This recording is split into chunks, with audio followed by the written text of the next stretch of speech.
Not the Chuddle. Chuddle. Surprise. I have a real soft spot for evil. Blood flying everywhere. Fuck good. I'm a big boy who doesn't get scared. Out of the mist and into the fog, it's Chuddle the Pod.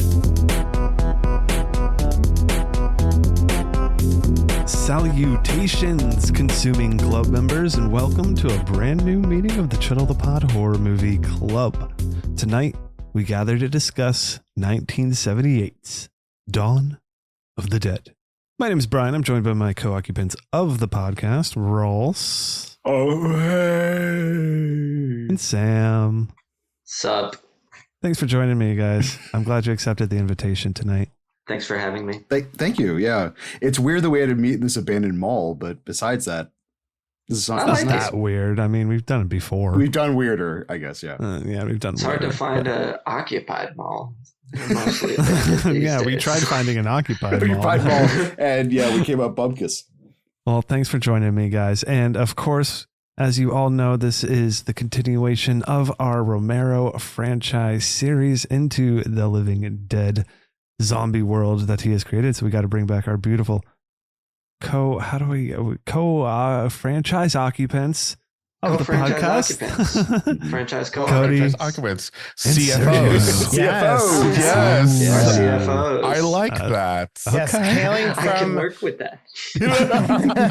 hailing from Jersey, the land where there are still malls. Yes. Yeah, Are you there? guys got there's a Open? big Yeah, ass there's one people there. open. Open. Yeah. Yes. Open malls. So many malls. You can walk yeah. them.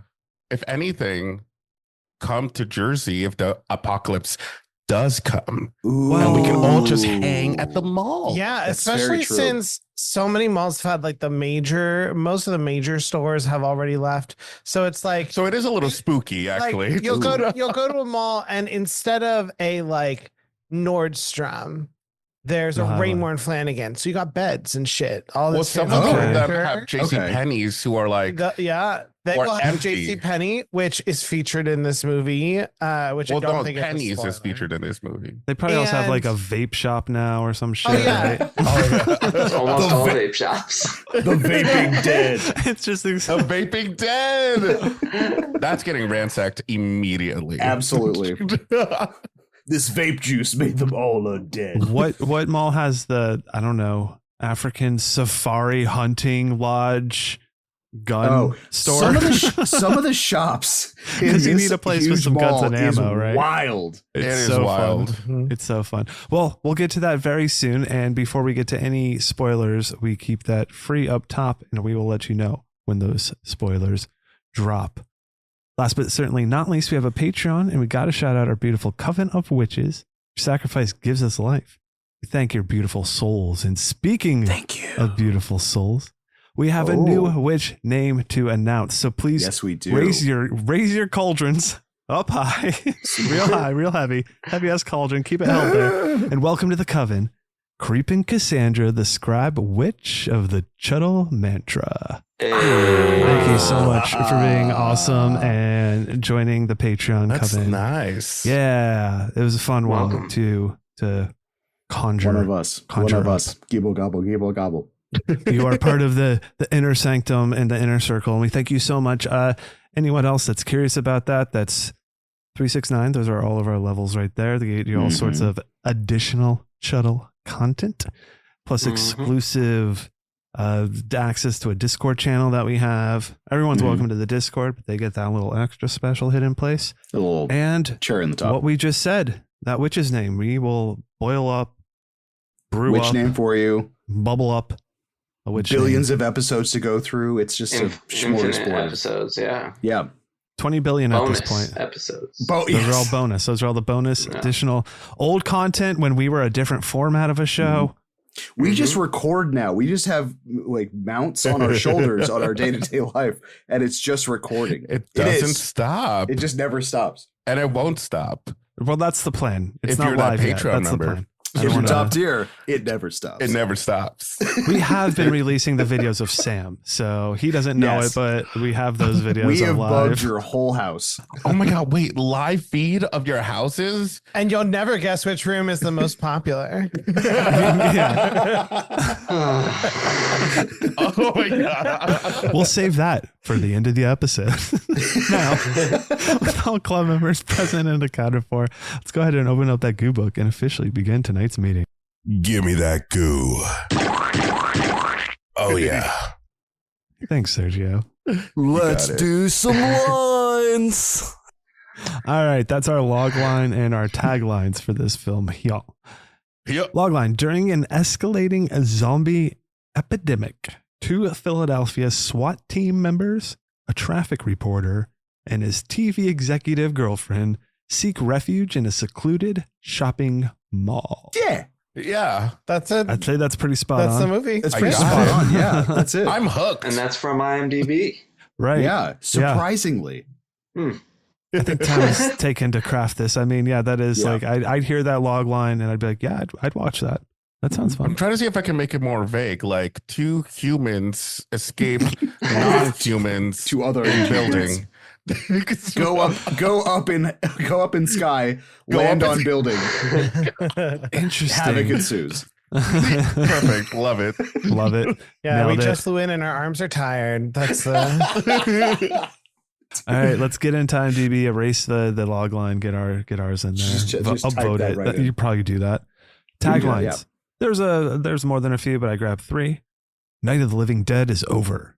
Dawn of the Dead is here. I don't know what that was on, but Okay. I like like that. it. No, I mean, I it's like yeah, good. it's it. old. It makes sense for like an early poster for the movie. You know what I mean? Yeah. It's been what, 10 years? Like, Yeah, it's great.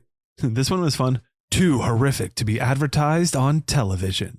ooh, Oh, salacious. Right? Yeah. And then, of Brings out the course, creeps. Yeah. this one's for the creeps and the freaks. This is for Just the the- creeps out there. Just the heavy breathers at midnight showing of that one. Just All the vapid Mothmen. Oh, He's watching from the there's so window. many warnings in this. so much goo. I can't take it. There's another drop, Bryan. No, yeah, thank you. Perfect. All right, last tagline: when there's no more room in hell, the dead will walk the earth. I think Almost that's perfect. perfect. Perfect. Diamond. Perfect line. That's like Diamond. an all time, yeah. Yeah. That shivers me timbers. That's on level of with great responsibility. Great responsibility. Whatever. Oh, Great you were responsibility so comes there. great You were so there. responsibility. You were I mean, with James Great responsible power comes great comes great power. responsibility. Yes.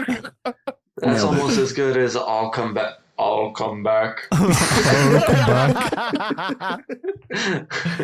And that fulfills our come-a-meter right there. Perfect.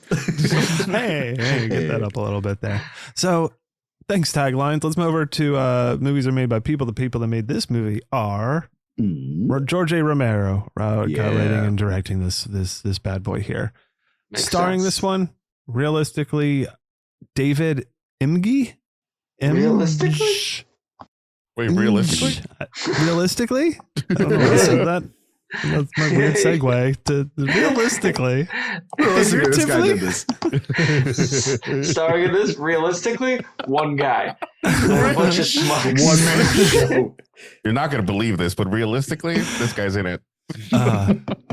So it's got Sorry. David. I'm trying to pronounce this fucker's name over here. That's Steven. Ken Forhey as Peter. Scott H. Reiniger as Roger. And Galen Ross as Francine. Other characters, but those are our fucking main 4 that really Yeah. kill it here. Mhm. Core 4. Core 4. Any thoughts on them?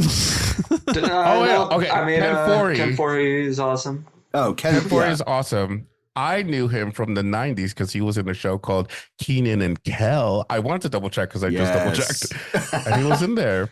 Yes. Was he? Yeah, he was the dad. That's how Oh, I grew up cool. knowing him. Mhm. I only got to see it occasionally at friends' houses. Oh, sure. Same boat. Shout out to the No Cable crew. Shout me and out. Bryan. No Cable No crew. Cable UPN kids. kids for life. I didn't have cable until I got it when I went away to college.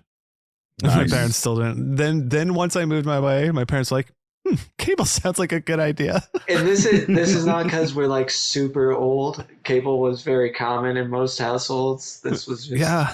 our parents being like, Antenna. for me, it was you watch the enough antenna TV. works. We don't need more TV. Oh. Yeah.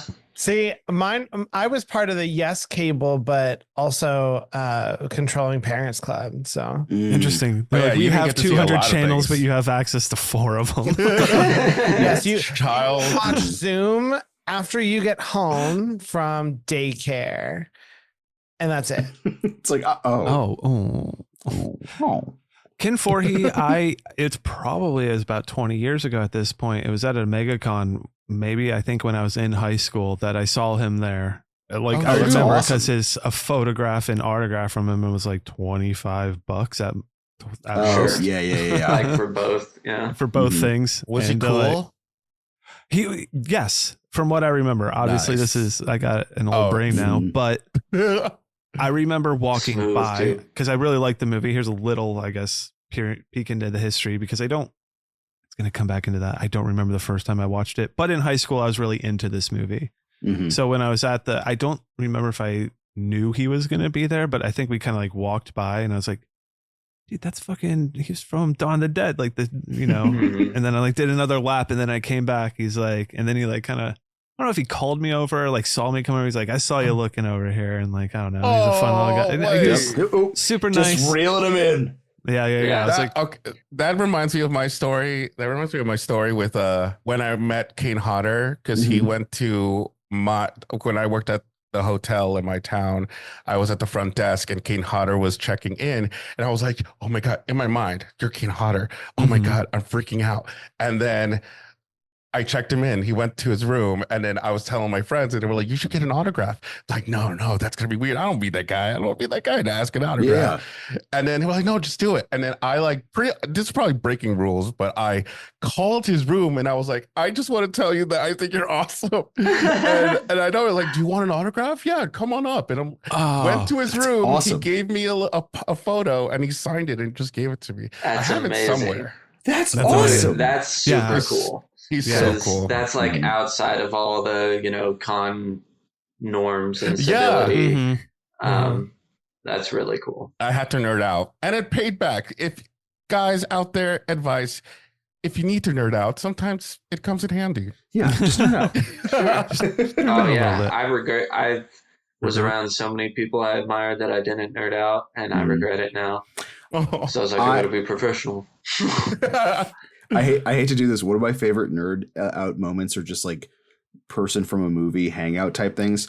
Actually, is relevant for the next movie in this. So I'm gonna save that story. Wait, Love next it. one's It's Day for of the Day of Dead? the Dead. Yes, I Day met of one the of the Day of the Ah. Dead actors and got to hang out with him Oh. almost for an entire day, and it was fantastic. Love it. That'll be Nice. part of our new nerd out segment. Nerd Just it wait. out. Nerd out. Way to hook 'em for Day of the Dead, Ross. It's a great story. It's a great Really story. hooks up. Cool. Stay for Let's the- go. Yeah, cover the story. Stay for the movie.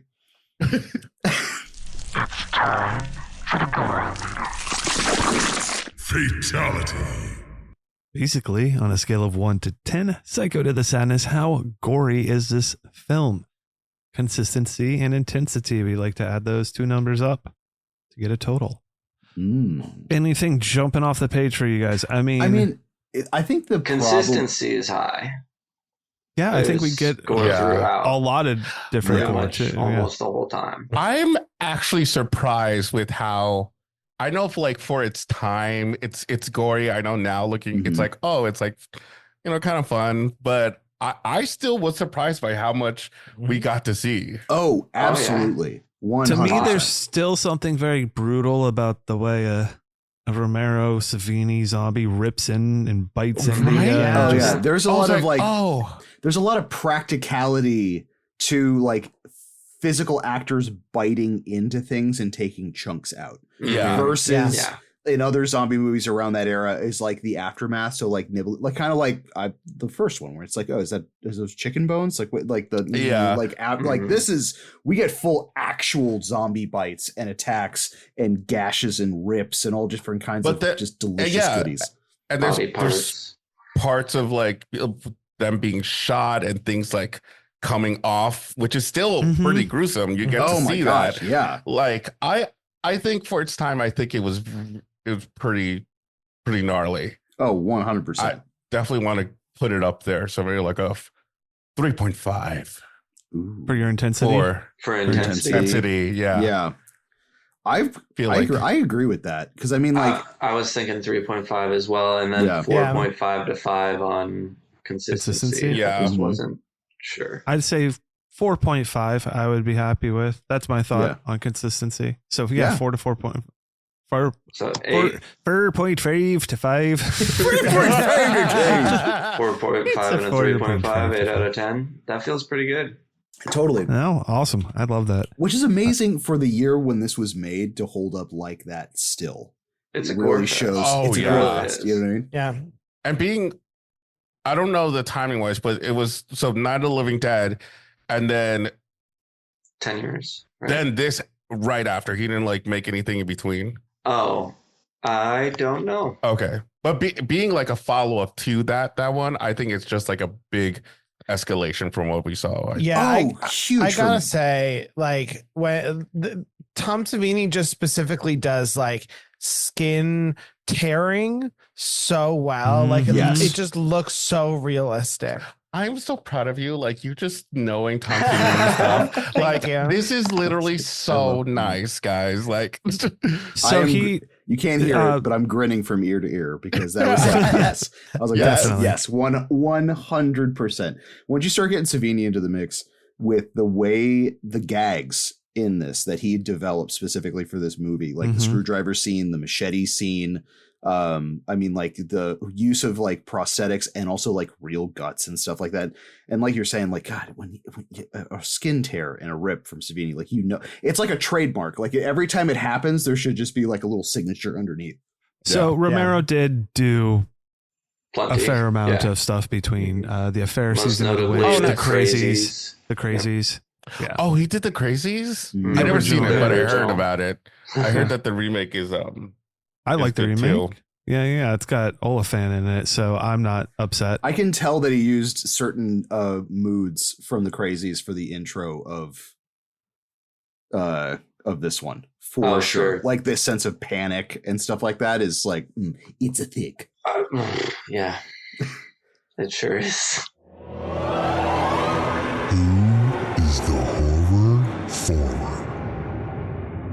All right, this question asks a few different questions. What kind of subgenre does it belong into? How should you watch it? Is it for beginners? And should you know anything before going in? Subgenre, I mean, straight and simple, zombie survival horror. I mean, Yeah. biker movie. Biker movie. But I that's would just also- like I mean- this like almost byproduct of the 70s had like this Yeah. fear of biker gangs that like showed up a lot. Gorehounds too. This is a good Gorehound film. There's a lot of like, Yeah, Special effects if you're into cool like just effects of the Practical time, effects. practical Mhm. stuff. I kind of want to say this also leans a little into action. It seems Oh, like yeah, a very sure. action headed entry. absolutely. Yeah. It's like a soft action horror. It does have that in there. For if sure. Night of the Living Dead is Alien, then this is definitely like James Cameron's Aliens. Aliens. Oh, With the amount of action Honestly, that's in this one. Yeah. for sure. Like Yeah. just everything. Yeah. Yeah, definitely. How do you suggest to watch this? I mean, do you think it's a mood, heavy, dark mood vibes, hanging out, party? I mean, I I feel think like out of your having fun. mind. Yeah, I go back and forth with this. I think there are some definitely like heavy tones that are in this movie. Like I think an independent watch first, I think just to get a lot of what's going on, I feel is cool. But then like once you've seen this a few times, for me, I can watch this all the time. So it's like then like having friends over and things like that, I think kind of adds, because it definitely has like I don't know, there's a lot of good narrative, but then the undertone of this is an action Subtext and movie stuff. with score and like funny lines and shit like that. So it's like, I don't Lot know, it of plays both comedic sides of element. the field. I think the same way. I kind of feel like this is, there's a lot of stuff to like chew on in regards of like themes, but I also do think that this felt like a blockbuster kind of movie, you know, like summer blockbuster. Like I feel like a group of friends, you would also have a good time. Plus, it has a good mixture of action, themes, and comedy that you Yes. can enjoy. it's fun. Except not the Dario Argento one, I guess. Not the Argento cat. The no fun cut. That's just you by yourself. That's just by yourself. That's gonna be The said by lights have itself to be later. mandatorily off. Uh-huh. Yeah. I hope we can get a Chuddle cut out there. Well, I hope we can recut all of the Dead movies. That'll be the plan. Oh my Chuddle god. cut of the whole. And then Living Dead's. We can do that one. We'll be able. That one we can definitely do, and then they'll see what we can do with it. And then they'll be like, "Oh my god, we gotta get these Please. Chuddle boys to recut them all." Are you kidding me? I just feel like the Chuddle cut is just going to be the one scene where the escalator, where they're just tripping over each other, and there's just 2 hours of zombies just on an escalator. See, on loop. I was more expecting a supercut where we somehow cut all the movies together into one continuous Ooh. Oh, Yeah. interesting. time frame. I would love that because it would feel like a Wizard of Oz type thing when you go from black and white to color. Oh wait, yeah. It's going to That would be be 24 amazing. hours of the Dead. It's going to be like an episode. It's going to be like a Dead of the season of Dead. 24. It's gonna Ghoul be- of the Dead. Each will be an Ghoul of the hour Dead. episode. Which is renewed, I guess. Oh, that's fun. There's going to be a new season. Interesting. 24. Nice curve. I don't know about 24 in 2024. Yes, I agree. I'm sad right now. Is it for beginners? I said yes. Yeah. No reason not to enjoy this as Definitely. a beginner. Yeah, I think Even so. as gory as it is, I think it's still. It's still got that color, that bright red Italian blood, We've got I mean, like we've got the super red the bloods. blue makeup. We have Smurf zombies in this. I feel like for as intense as it is, it's not as hyper realistic as what contemporarily you can see now. You know what I mean? Like with this, it's very it's gory, but it's very entry level gory. Yeah. Yes.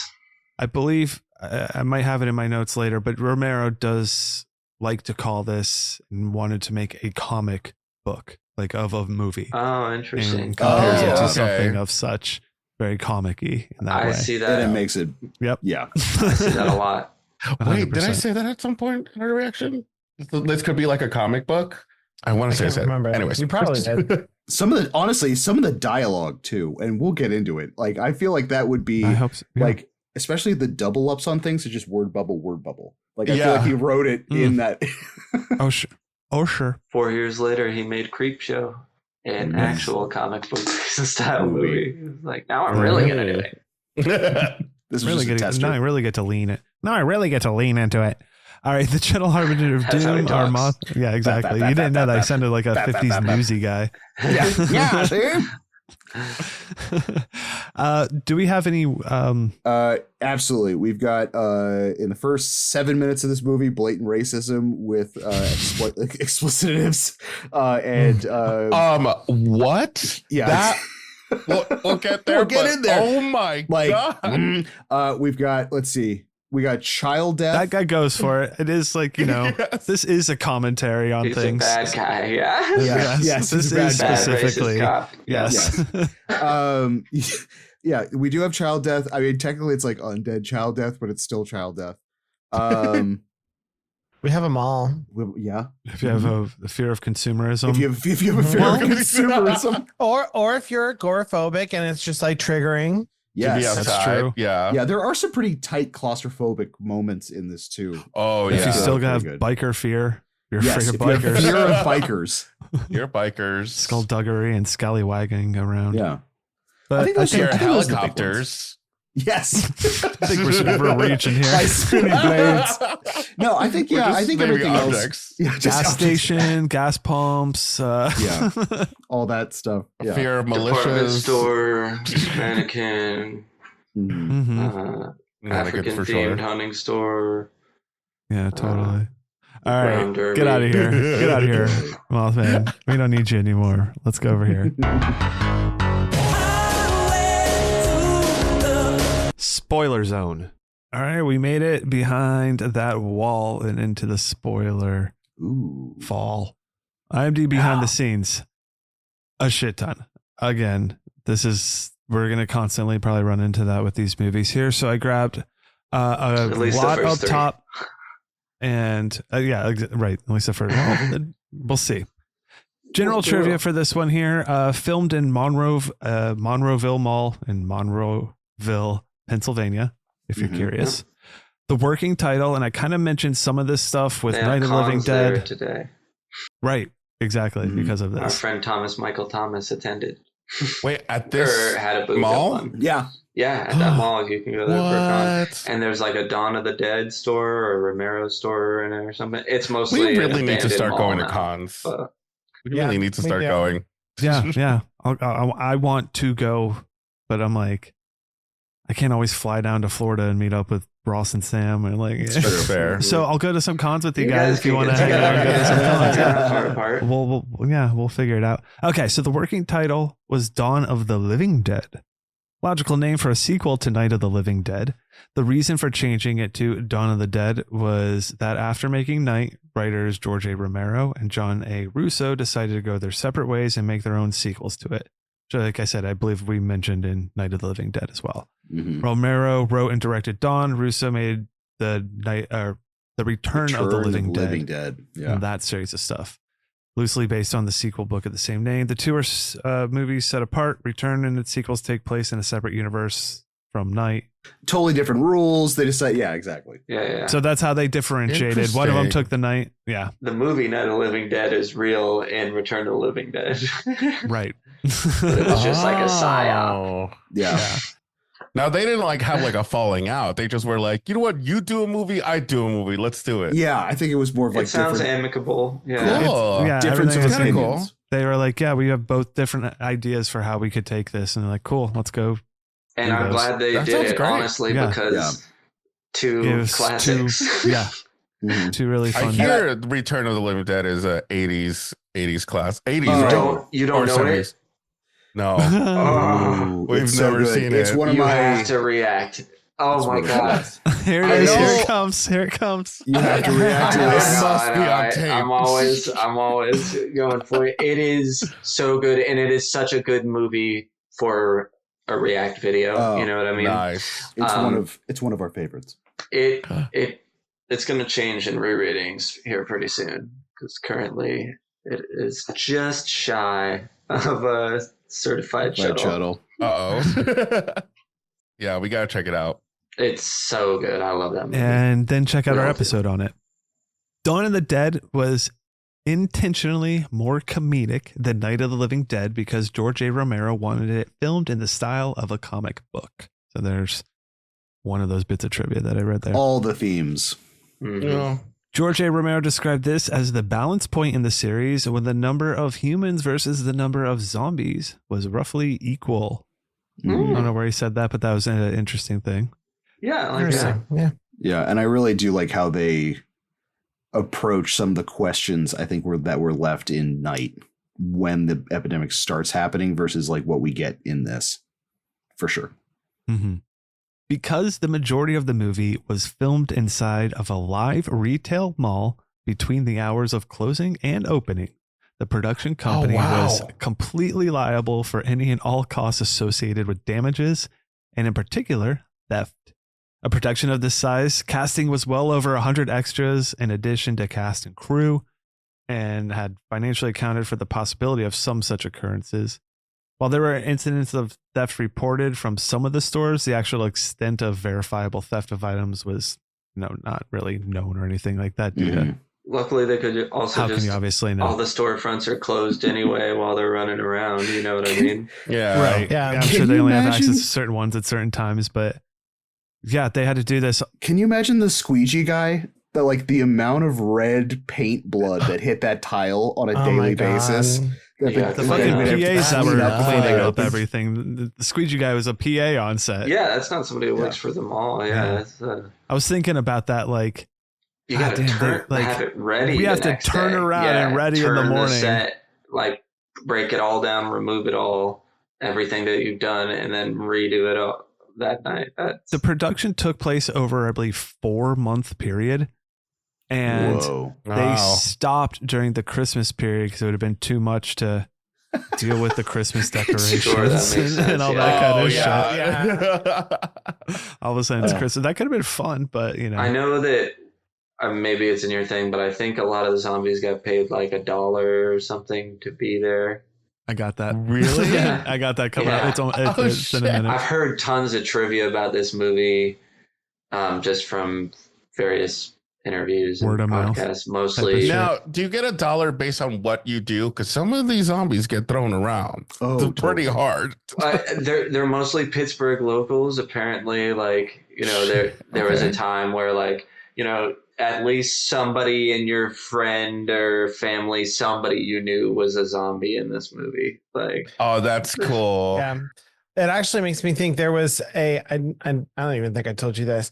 Somebody was putting up posters at my job in all the break rooms to say that they were filming a horror movie and they were looking for local actors.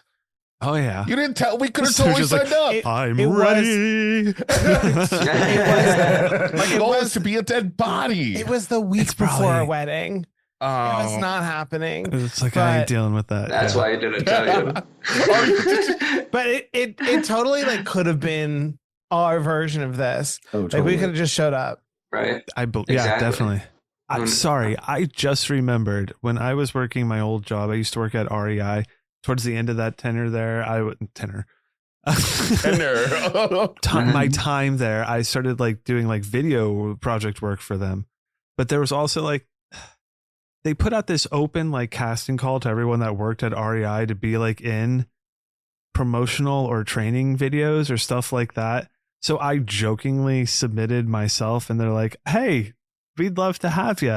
We're going to do it. We would just need you on October 13th, which is the day I was getting married." And they were like, "It's just in the morning. Do you think you could still make it work?" Oh my God. I was like, I don't need "Yeah, you." no, I don't think I'm gonna Can't do work it, around sorry. to try to get, Damn. I'll tell my wedding just to go on hold." Yeah, that shit's hilarious. Yeah, you That's guys so you'll get into your horror movie. It'll happen sooner than later. One day. You'll be dead on One day. set. Don't worry. Well, dead on the scene, not on set. Yeah, hopefully. dead. Well, hold on. That's a threat. Dead on set. Greg Nicotero, the makeup artist, came. Yeah. Like how I forget how we met Romero. He like saw him somewhere and knew who he was and was a fan, but also his uncle was an actor that had worked with him before or something. So anyway, I met him and told him what a fan he was. He was like, "Oh well, come meet me and we'll talk about movies and maybe you can help and stuff." And anyway, on Dawn of the Dead, he was just invited to come to set. And so he used to come to set all the time and he would hang out in Tom Savini's like studio and chat with him most of the time. Mhm. And that was How he got his special effects like start. Yeah, his start, which That's is awesome. like, what an incredible Wild. Right. Yeah. set of circumstance. Just Yeah, but that's so apparently chill. Romero early on in this stuff, it was all friends and family, very Community, close yes, community very- vibe. Yeah. Mhm. Relying a lot on that. Yeah. One of the things is because of the budget. This was another one where they did a bunch of weird processing shit where like they couldn't watch like the dailies, so they had to have it sent off to New York and processed, and someone watched there to be like, "Okay, this looks good. This scene's blurry. You need to reshoot this," and what to do with their like reshoots. Oh my And, like, god. There's a thing Oh where they my had to like transfer God. to another film to transfer back to another film, kind of like they did with Night of the Living Dead. So there's all sorts of like God. I mean, that would fucking make sense weird though with film like shit. some of the extended cut stuff. Like some of the editing is so janky on that. Yeah. Just Sure. like, but it Yeah. makes sense if you're getting it processed in New York and you're not even seeing the end product. Where you're like, nah, it's fine. Or they just call you up. And you're That like, flows, right? yeah, Gotta hope this- you're shooting it right. This'll work. All right, here's some special effects though. Extras who appeared in the film were reportedly given $1 in cash, a donut, and a Dawn of the Dead T-shirt. Hey, there it Honestly, is. I'd be happy with Sold. that. Some merch. Great. I'm fed Yeah. and compensated. Right? I'm Sounds good like a with good that. day. I And And you take get to be it. in It's a like movie. anybody can play a zombie. All you got to do is go. One of the fun things they told Exactly. them, someone asked, like, how did you give them direction? Did you like tell them to like walk like this, do stuff I like did this? He's like, I wonder just about told that. them to be dead. Because if you tell like a bunch of zombies how to walk, they're all going to start walking exactly the same. And that's not what we The wanted. We same, wanted the interesting. individuality of Wow. all yeah. the zombies That's and a good stuff. director. Well, I'm just, Yeah. but the thing is, it's so weird because everyone does seem kind of uniformed.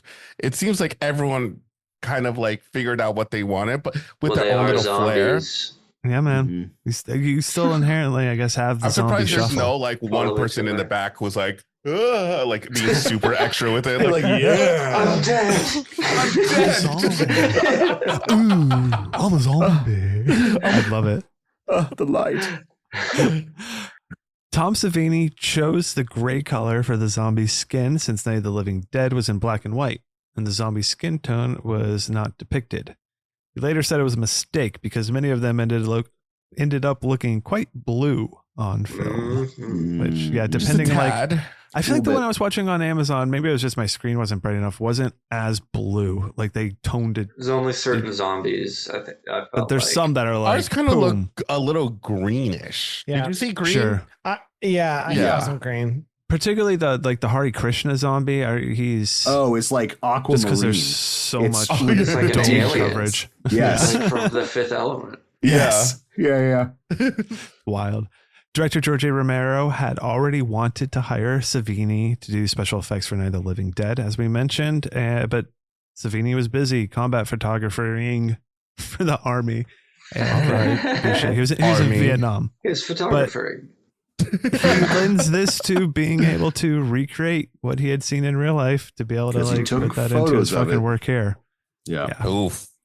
Savini has since gone on record complaining that the blood in the film looked like melted crayon. George A. Romero actually liked the quality of the I love blood, it. saying it emphasized the comic book nature of the material. Mm-hmm. I I do can too. understand if you're going for authenticity, Horror. Not if you're liking going, it? yeah. but I love the stylization of it. Yeah. Well, I think. yeah. They're sorry. Oh no, I was gonna say. I think it just gives credit to like having the blood that fake. Honestly, gives such a good buffer for the audience at the time. Because if you went like hype, like super realistic, I feel like Mhm. you would have Movie could, lost a like, lot of yeah. your potential audience Would very be played quickly. in theaters. Yeah. Well, it's weird because for me, like I like the stylings, but like Yeah. when I see the bright red blood, it's like a shock to me. Like I feel like it adds to the drama of Oh, the yeah. scene. You know, Yes. when you Yes, see certainly. it bright red, More I'm like, oh, operatic. Yeah. yeah. Yeah. I Does like that it. think that's- Heightened. That is Sam mentioned it, very reminiscent of Argento. Oh yeah, genre. I feel like that's his such. production thumbprint there. Yeah. It's like, yes, but it's got to be red. Rosso, profondo rosso. Wait, is that how he talks? I'm learning I everyone's don't, accents directly I from have no Sam today. idea. Like Ooh. George A. Don't trust Sam. Romero. Don't I trust could Sam. not do an Italian accent first, but George Romero is definitely like, well, let me tell ya. Well, let me tell you, Hans. I need you eh? to pretend you're dead. See? It's terrible. Tom Savini used the same dummy. Ross, you probably know the dummy's name throughout this film. It took a beating, it was blown up, burned, shot, and among other things. Boris was its name. Boris, yes. There's a Boris. dummy that's consistently used throughout this. And Tom Savini also had a crew of 8 who had applied makeup to over 200 extras. Yeah. Lot of makeup. Lot of makeup. And this isn't taking away, but by the third film, like they're using masks. Like they're using a lot more. Like this one was a lot of just like makeup and like real prosthetics and things like that too. Okay. All right, so here's some Argento stuff. Financing had ground to a halt when Dario Argento got wind of the project. Argento was a huge fan of Night of the Living Dead and was able to secure international rights for the sequel, thereby guaranteeing its budget. George notes his collaboration with Argento and the Italian financiers was a very good partnership. The writer-director was left alone to make the film he wanted to make. He notes part of the deal he made with Argento was that the Italian director could cut the film any way he wanted for foreign markets. Mhm. Argento felt Dawn of the Dead was too much humor, and his version trimmed many of the jokes. Yeah. I see. Argento's I like, really yeah, wanna I'll see let it." you do whatever the fuck you want. Just give me all the raw shit, and then I can cut it however I want over here. I mean, Mhm. that's awesome. Yeah. I'd love to Everything have- just seems so laid back. I haven't seen the European version. I want to see it real bad now. Yeah. It has I mean, obviously it's got a more serious tone because most of the jokes are taken out of it, but it's not like a new I feel like movie, it'll be you know? zippier, and Yes. it's got an all Goblin soundtrack. From what I understand, there's no other music. Mhm. Oh wow. So George was introduced to Goblin, the Italian band who did the soundtrack for a number of horror films, through Dario Argento. Since Argento had the right to change the music in Dawn of the Dead for release in foreign markets, he had the band create a soundtrack for it. George Now, mentions... Did Goblin make the boop boop boop boop boop? I was wondering that too. No, that's not Goblin. No, okay. No, the All right. extended cut. Do you have info on the extended cut in the behind the IMDb behind the scenes? So from what I read, that was actually the version that showed at Cannes Film Festival before it was released in the States, and a lot of that music was like public domain, just like he found stuff that would work for the scenes. Perfect. So So that's that was why it all public kind of domain? works, but feels weird. Some of it is Goblin, and some of it I think is orchestrated music that's in the theatrical cut. But anything that's like sounds really off to you, I just Well, that Yeah, what's funny. last minute added. That mall chime is also the theme to Robot Chicken. That's how I knew it. I'm ashamed to say, like, the Robot Chicken sounds. Yeah.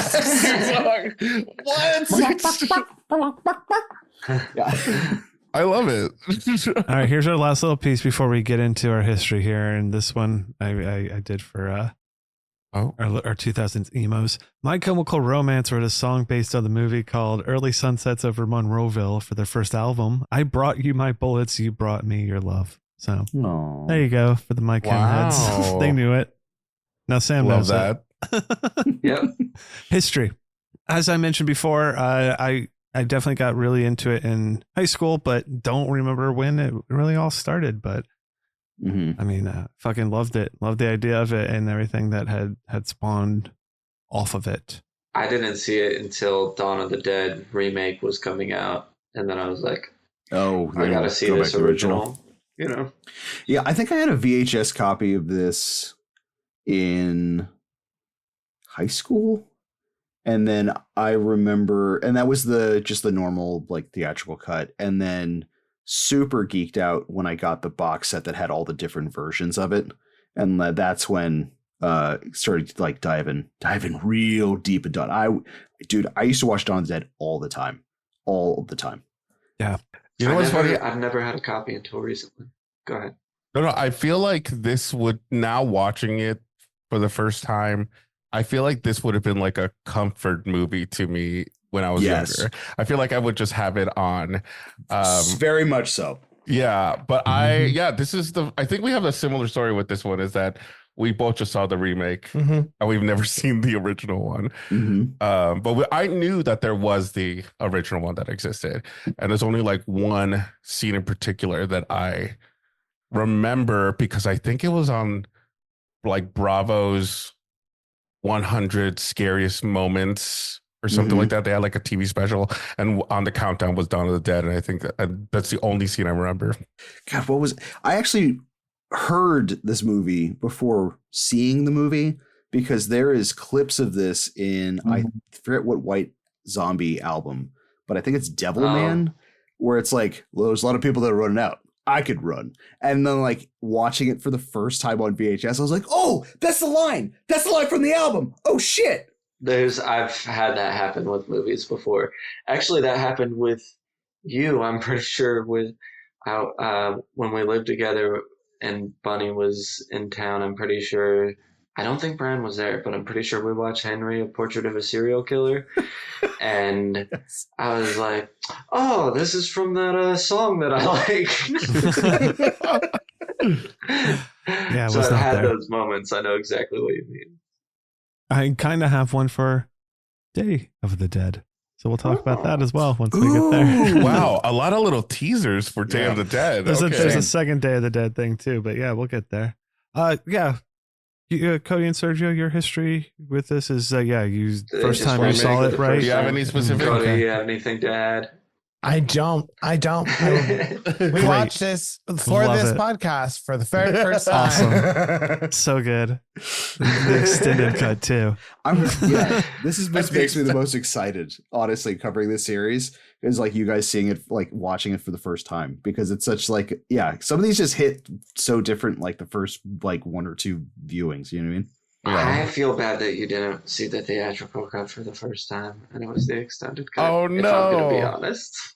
I agree. I mean, it was it's now known that there is a theatrical cut. I can now kind of see the pacing issues. Yeah. But I think you said the pacing. Yeah, I think because we did like a mini little discussion at the end of a reaction because you were like, go listen to Chuddle the Pod. Oh, But I think you said that it could have been cut. Yeah. I mean, this it could was. have been trimmed Totally. down. It was. It was. Turns Totally. out. So on my second rewatch, I was like, I know there's different cuts of this. Is this like the long one or something? And I looked it up because I was like, I don't fucking remember this happening. honestly, I was like, I liked this movie a lot more. Is what I thought. And so I have the theatrical cut on DVD, and so I threw that on today, and I was like, oh yeah, okay, all right. There it is. I was right. I could see liking the extended cut if I was like super into the original. It'd be fun to like get a little extra time. Yeah. Yes, But- exactly.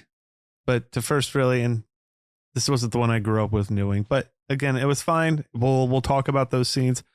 Well, I didn't notate which scene was extended or anything, but I probably have I think I have notations like, I don't remember this happening. So let's get into Dawn of the Dead, opening with a red carpeted room, and we get introduced to Fran right away. Our one of our main characters. Chaos is ensuing in a Philadelphia TV newsroom. Anchor people, technicians frantically struggling to keep up with the evolving situation, whatever's going on here. George A. Romero is doing his cameo in this frantic sequence. He's the dude at one of the boards talking about like, well, if you take him off, nobody's going to watch. Well, if we take him off, nobody's going to watch, see? Right? It does. I think honestly, like this. I thought that was him. I meant to look that up. No, it's totally 100% him. The entire sequence here at the TV station, and I really do feel it also like the apartment complex really shows like the collapsing of things, and like It's so frantic. it's clusterfuck. Very frantic. And I feel like in a situation like this and how fast it escalated, that like it, I don't know, it's palatable. You know what I mean? I mean, Where it's I'm just dawn like, and half the world is dead already. yeah. But I it like also- it though. Yeah. I really enjoy being just thrown into the midst of information, and you just have to Mhm. kind of catch up and be like, okay, what's going on? Because it kind of feels like I'm in the room with them. Oh, Well, and totally. I think that it does a really good job of setting like the level of anxiety that you as the audience should have from the very beginning. Yeah. Because everyone's like running around, nobody knows what the fuck is going on. And you're just like you're in it. There's no cold open. Mhm. It's just like, You're just thrown into the meat grinder. yeah. You know what I mean? And it's like, and it shows such like, I don't know, just how a clusterfuck a situation like that would be, where it's like you're putting these stations, these rescue stations in, half of them are defunct. Like, but if you don't put them on, no one's going to watch.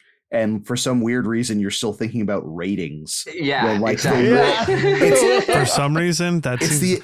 it's the I'm it's sorry, the- watching selling this. ads. Yeah. Watching this shit, I was like, there's so many things that are still reminiscent today of what is going on in this fucking situation right here. Oh my God. There's a dude, it's like- doctor Absolutely. or a scientist or whatever he is on TV talking to this MacGuffin. host, talking about the facts of the zombies, what needs to be done, and arguing with the TV host. He doesn't really believe him. Like, yeah, and it's like it's all this like disbelief and like not knowing, and like, and you literally have MacGuffin. You have the guy. He's literally Nothing explaining. changes. And it creates this really interesting fact of like kind of explaining how this got so bad so quickly, because he's literally going like, anybody who dies changes. Once they die and get and are back up, they are going to hunt down and murder everyone else. This is why this is spreading so fast. If someone dies, cut off their heads or destroy their brains. Literally, I don't care what religious sect, anything like that. Like, this is what needs to happen now. And then all of this, like, but no, like, I don't really believe, like, that's offensive to a lot of people. Like, you know what I mean? Where it's like, no, please, please hear me. Exposition dumper. Yeah. Exposition badonk-a-donk. But it's just, which I do like the continuation from the original Night of the Living Dead, where like this is now everyone has whatever this is, and if no matter how you die, you are going to come back. And it would make sense how cities in particular would be just decimated by either not even by zombies. It's just like fucking people are looting, people are shooting each other, they're holed up in places where it's like but people aren't listening to what they're being told to do. There's ways to stop it. This is what we know, and they're not listening. This is supposed to take place about 3 weeks after Night of the Living Dead, by the way. Oh wow, okay. So it's right, because it seems to be relatively under control still in Night of the Living Dead. Right. Like, well, it wouldn't necessarily get to this point. It could have. Exactly. And I do like they show that juxtaposition later on in the movie when like they're doing the whirlybird stuff where like the city is in panic, but then when you're going out into the country when they're going over it, it's just like people are sipping coffee and fucking having hot dogs and just like it's like a fucking it's a whole ass cookout. Yeah. Yep. Definitely. Good old boys having a good old time. Within this whole scene, Fran is kind of running around. She's being introduced. And I love this as a pretty strong, assertive character here. Yes. She's trying to maintain some level of, I don't know, professionalism or not fall into the chaos that's going on and still try to maintain the news that's going on. Remain calm. As everything's breaking down, people are like, I'm fucking like, people are leaving the newsroom left and right. Like I'm throwing out of here. papers like, in very the air, real like confetti. situation. Like, yeah, like I would be one of those people leaving. yes, exactly. Unless I knew like a flyboy is going to come by, I'm out.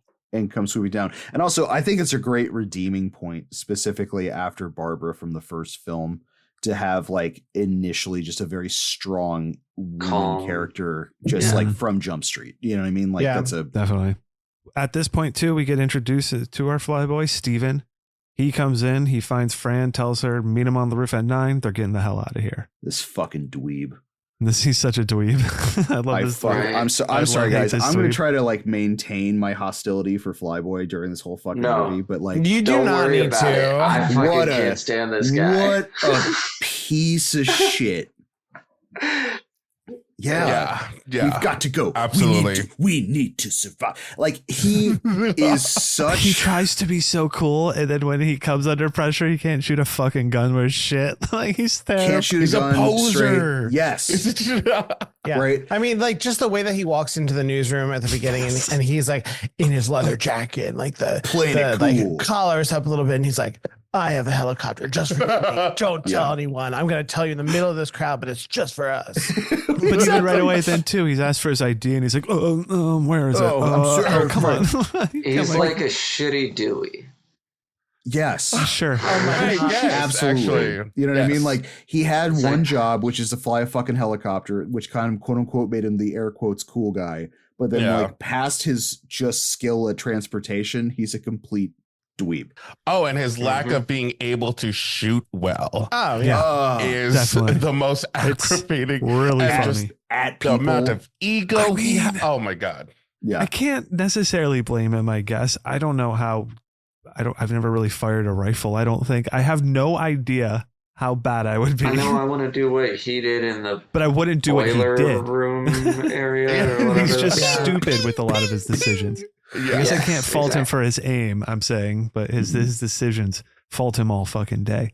So let's get out of here. This takes us to our next fucking intense scene, our SWAT raid. Yes. I've never truly understood what Why they're doing is this here. happening? I have a lot of questions about this. So we were so confused by this. Well, because at first I was like, are we just like ransacking a bunch of like innocent people in this building? But then there's zombies and then they're hiding them. And then then these guys are good guys. I'm going to also we're racist. I got Ross is itching here. He's got it. I got you guys. Okay. This is so wild.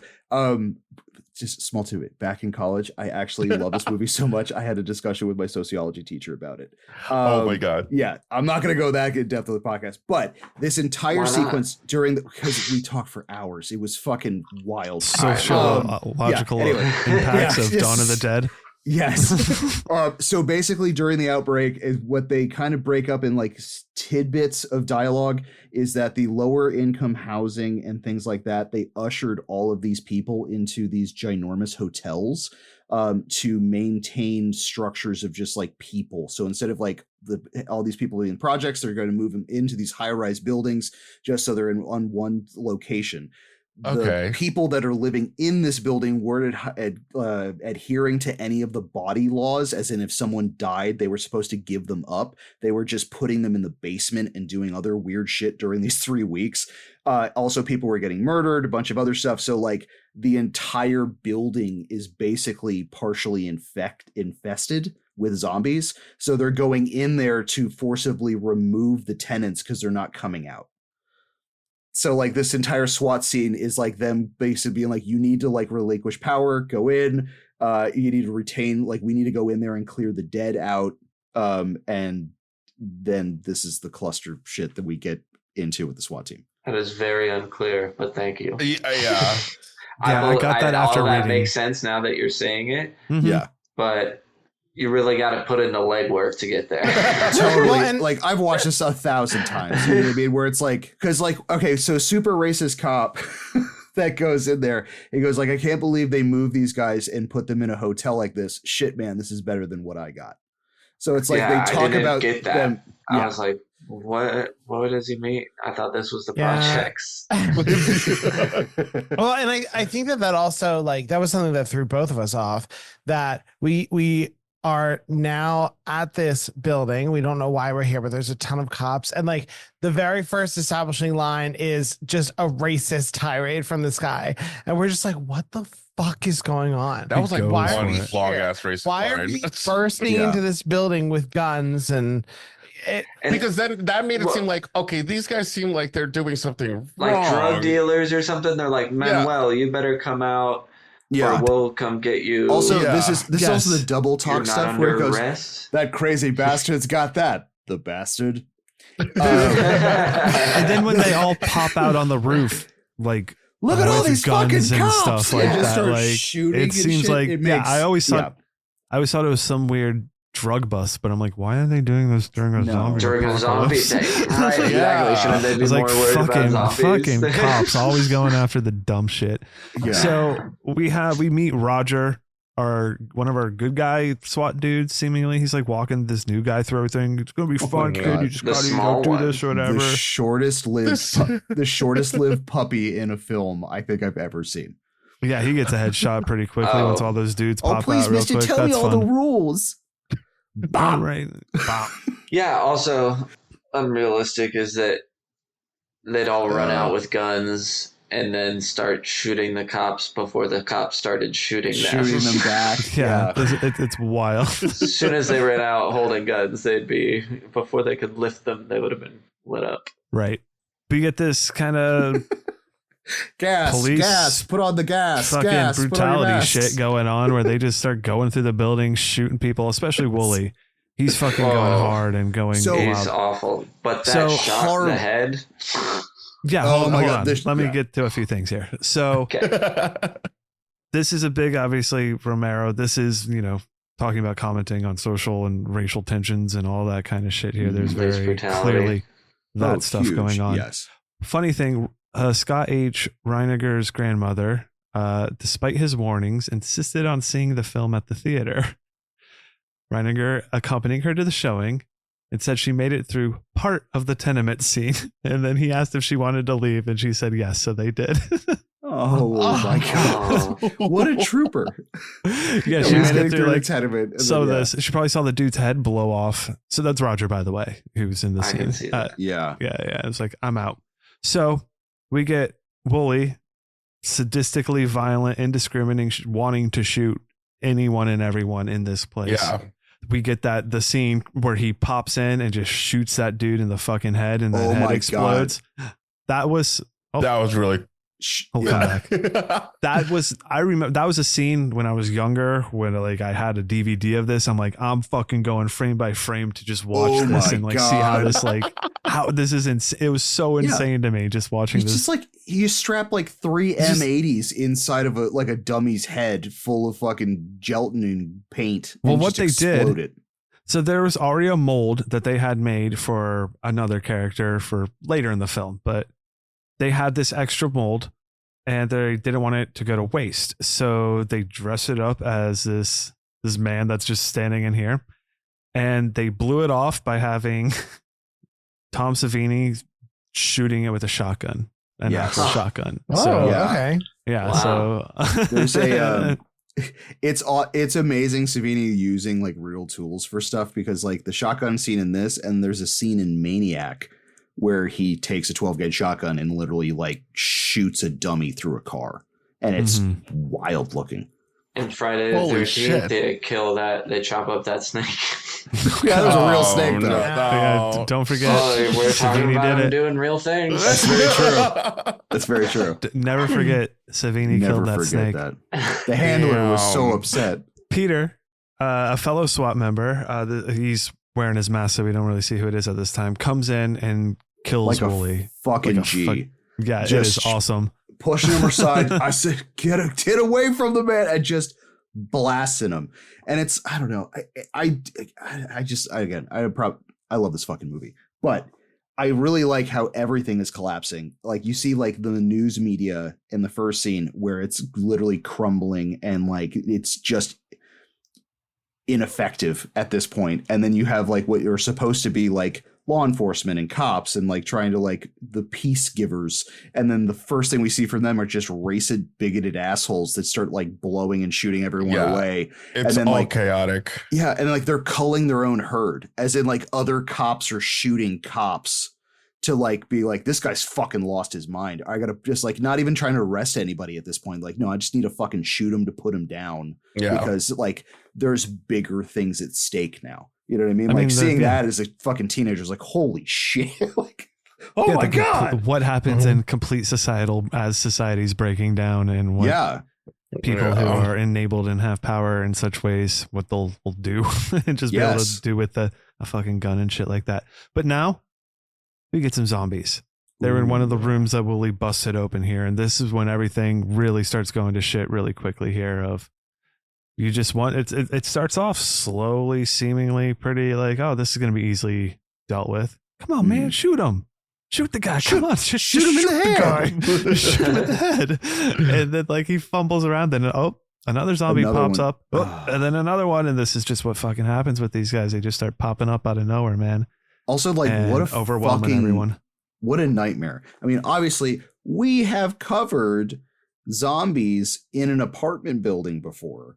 And they were fast ones with spiral staircases and things like that. But like this is like the even as wackadoo as the coloring is, like the idea of close quarters. This was a very close quarters for sure. Oh my God. Yeah. Especially the latter scene when the fucking cops open up the fucking boarded up door was like, oh, I mean, dude, I'm fucking almost 40 and I'm like, I sweat every time I see it, where I'm like, that is so fucking, it's just like a wall of people oozing out. You know what I mean? I find it hilarious. No, what was their plan there? Because they exactly. No, it's like the dumbest fucking thing I've ever seen. But this is like there's no leadership. There's no leadership. It's all fucking falling apart. So they're just like, all right, we're just gonna open this because that's maybe what we should do. And then like, it's that weird mob mentality. It's like when they're all running to the hospital and like evil dies tonight. That's what they're doing right now. And like, we gotta clear the building. It's ridiculous but then what are the zombies doing? Because all the zombies seem to do is just like push past them. See, this is what's weird too, because like what in the scene you're talking about, where like the female zombie is tackling the two guys and they're kind of wrestling around.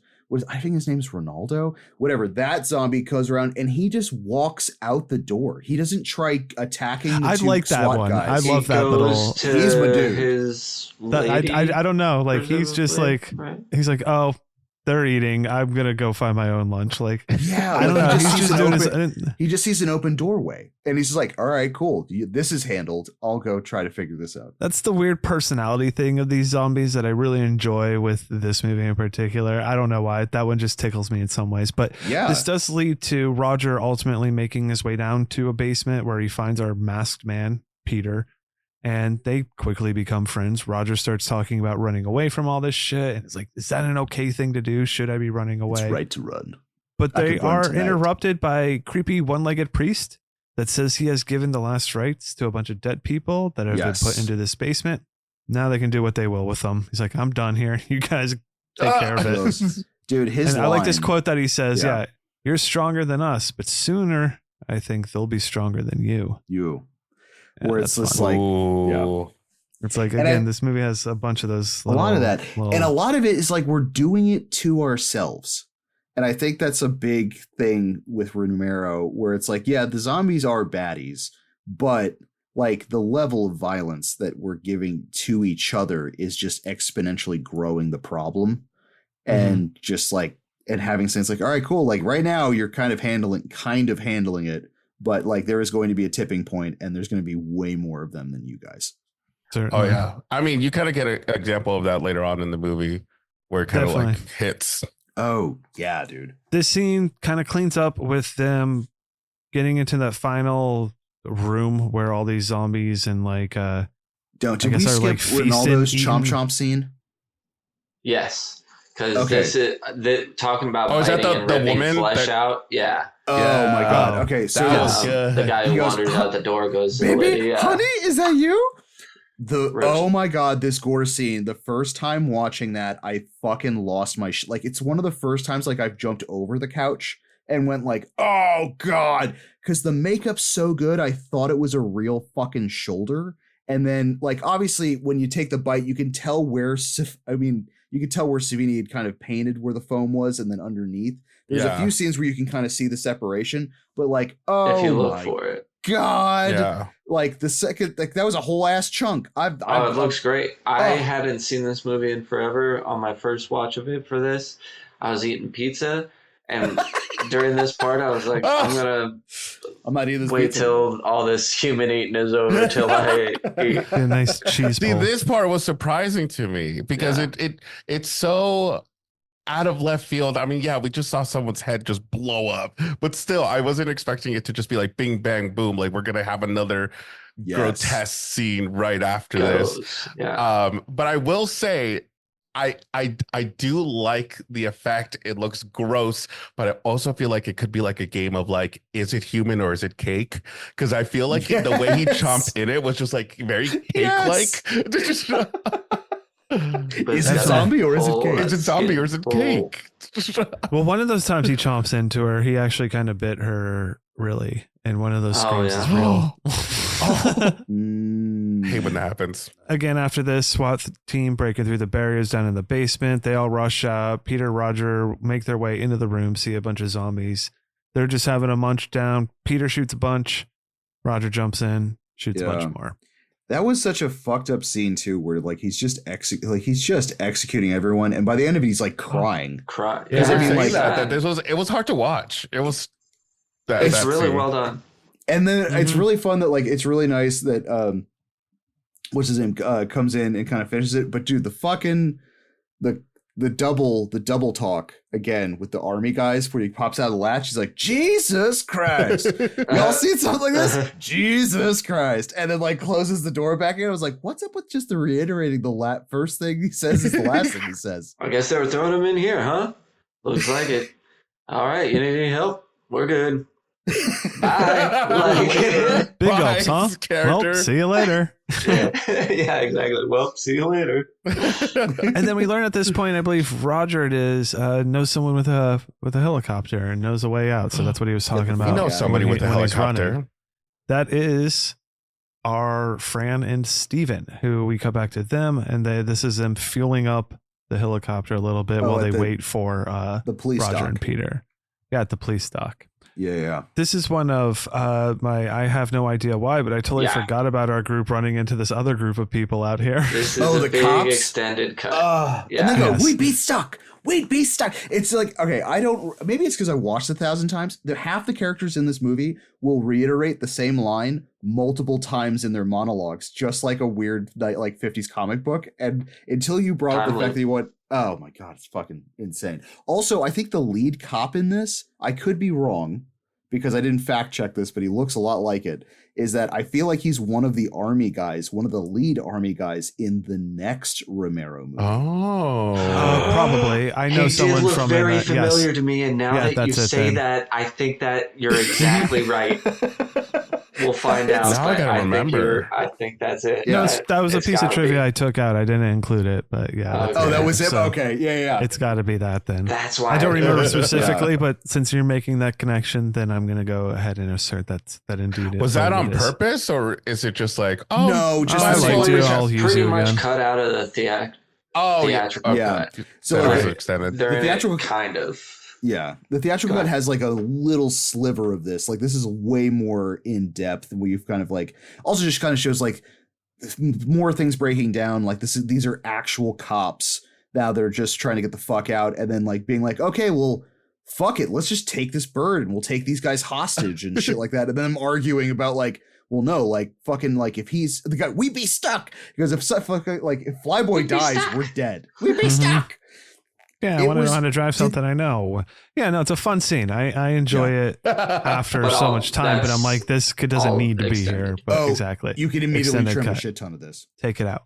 Then we get the moment of the guy asking for cigarettes. They're like, we don't have any. And then they're all loading up their boat. And there's like all these guys like, how am I going to go to the islands without any cigarettes? And like, they have like I all like this how they fucking all get wild in banter. the plane and they're all smoking.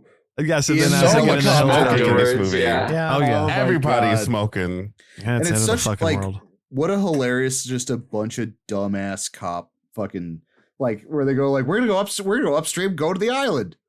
What island? I don't know.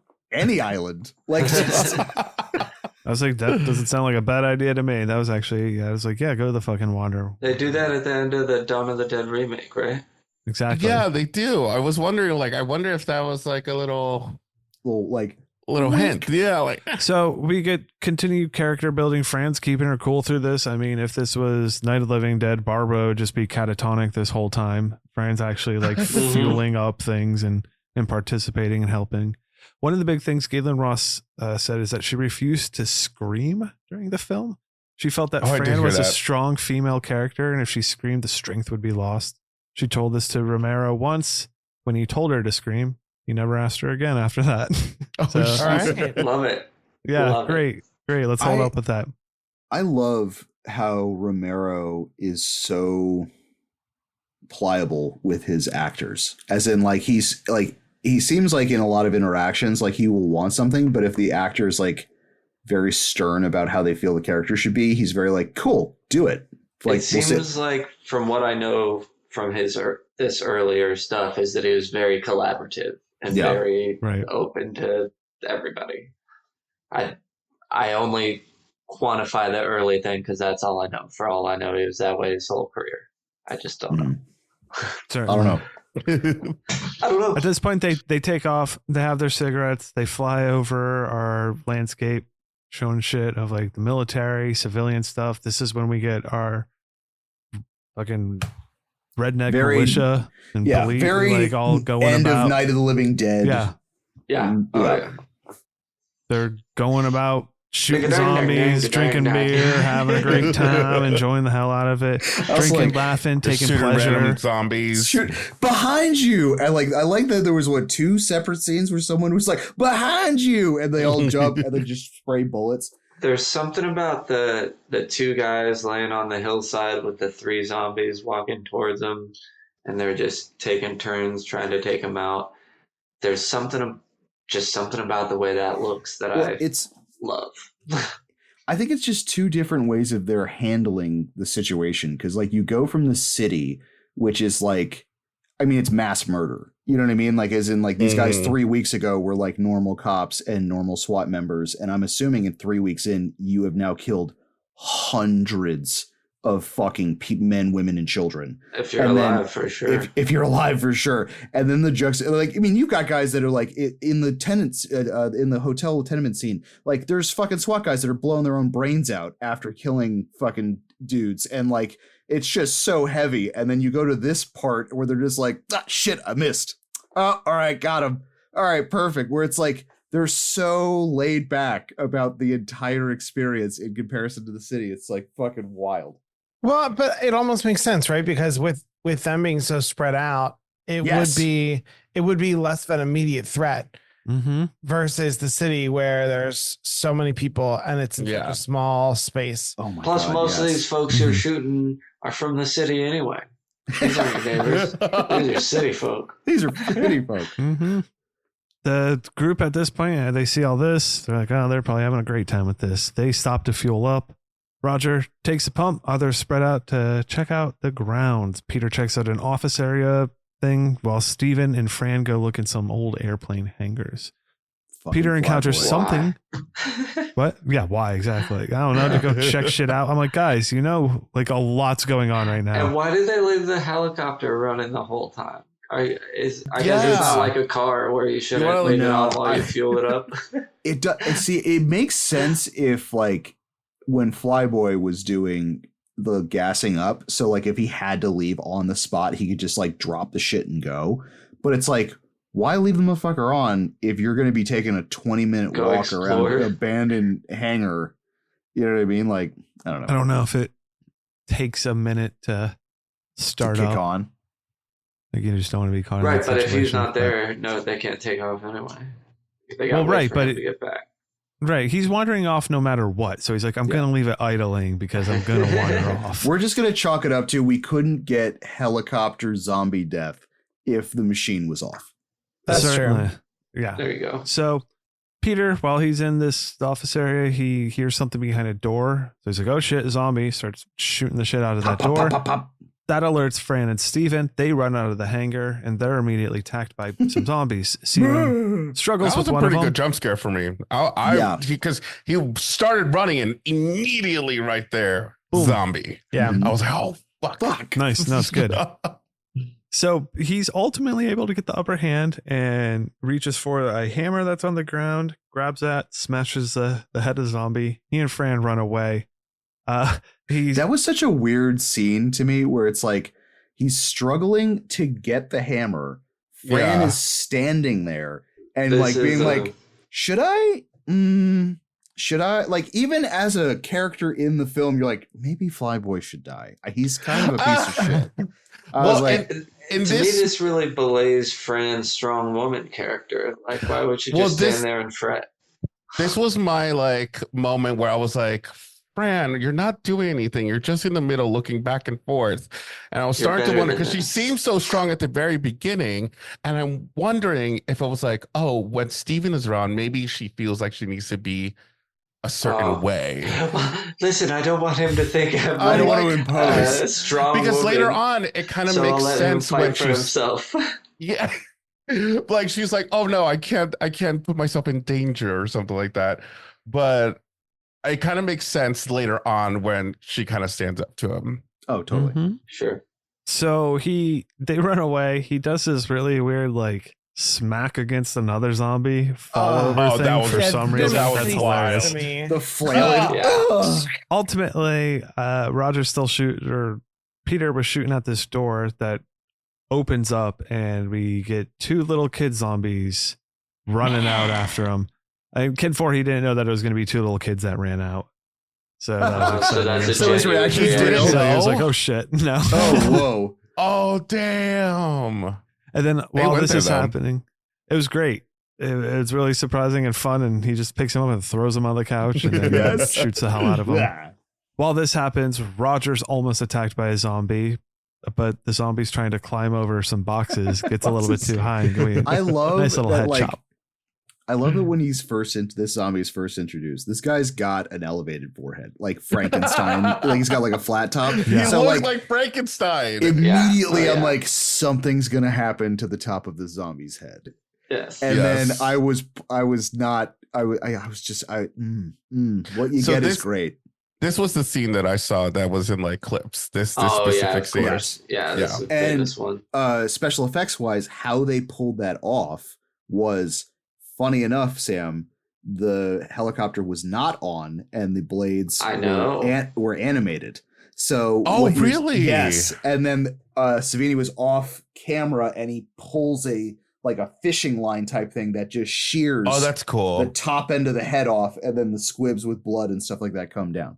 I for sure thought they were like, yeah, that practical that we're just gonna have to trust. I wouldn't put that. it. I wouldn't put it past. He probably suggested it, and then Romero was like, no, "Listen, man, let's do it live. We could do it. the Italians are backing this. We can't get this on the insurance. I'm just letting you know that right now." Well, I'm glad that the blades were the fake part and not the head chopping part. Yeah. Oh, yeah. Well, because the blood dripping afterwards, like slowly afterwards, really cool. And honestly, even knowing the blades were animated in, I can't tell. That looks great. Yeah.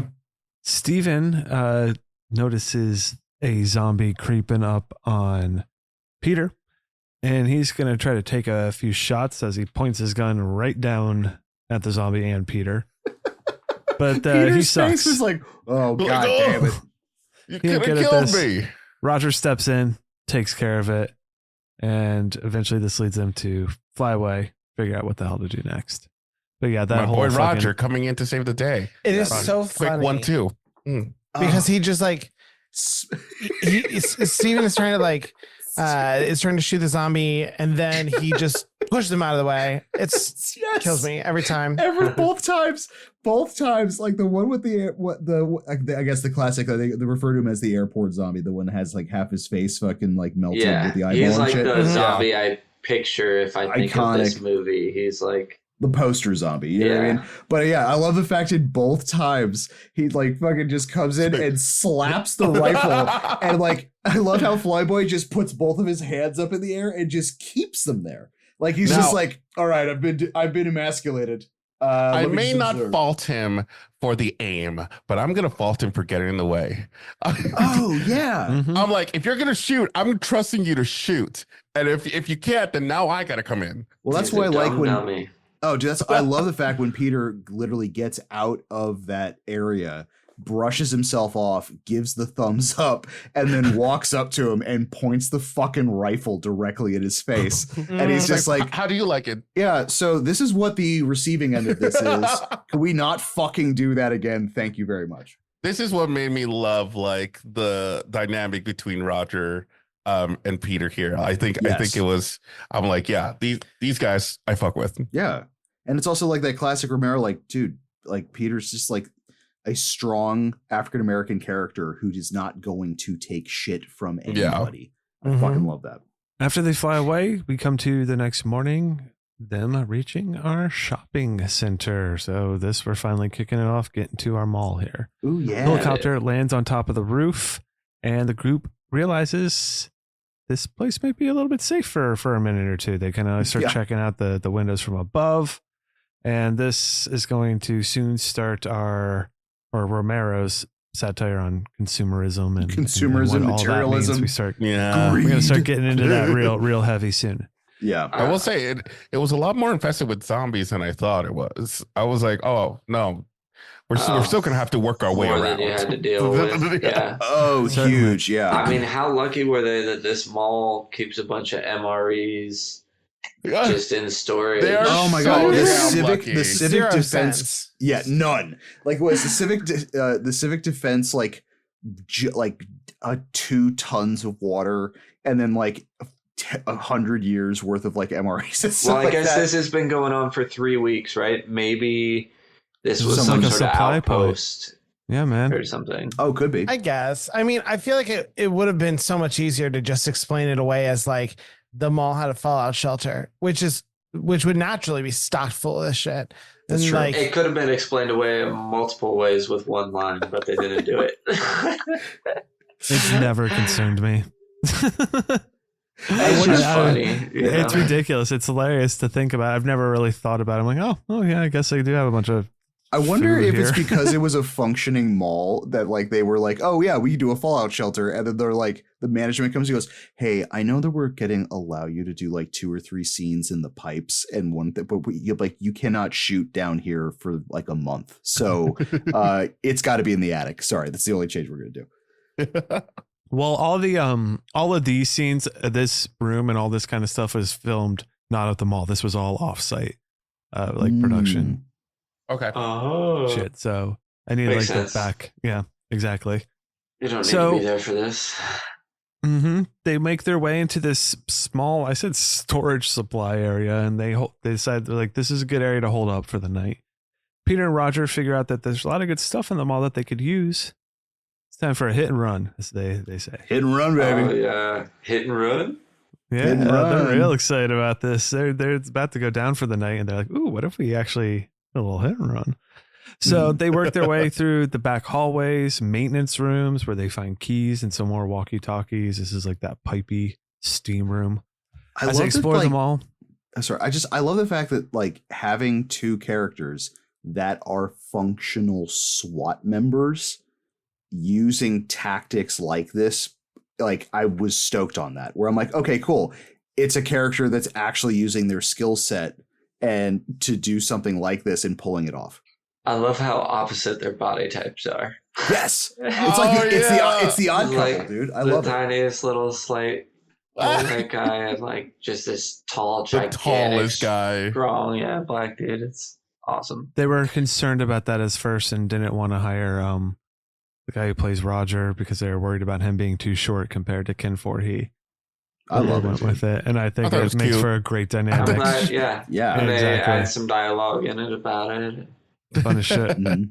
He's good. So as I'm glad he's they in it. work their way through, they encounter some zombies wandering aimlessly through the mall. This starts, showing them, and they've commented on like, why are they here at this point? This repetition of like things that you did in your normal life just kind of draw you back here, and like we see the Mhm. zombies just like Mhm. interacting with the mall in a It's- very zombie way, as Yeah. they would like. It's like the first introduction that we get that there is some kind of echo of who they were before changing. Because like in the first one, it's just mostly just like lumbering. Blah.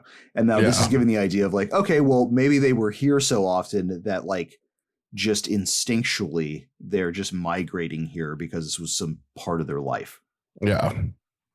They come up with a plan for working their way through the mall, and they do turn the power on at some point. So this is where we get Yes. our fun shots of all the power coming back on, music coming back on, Turning zombies on all the escalators. different stuff. Yeah. For some Yeah, reason, it love reminds it. me of like Spaceballs. Displays. It's like turning Yeah. on this and the fountain and this and the exhibit.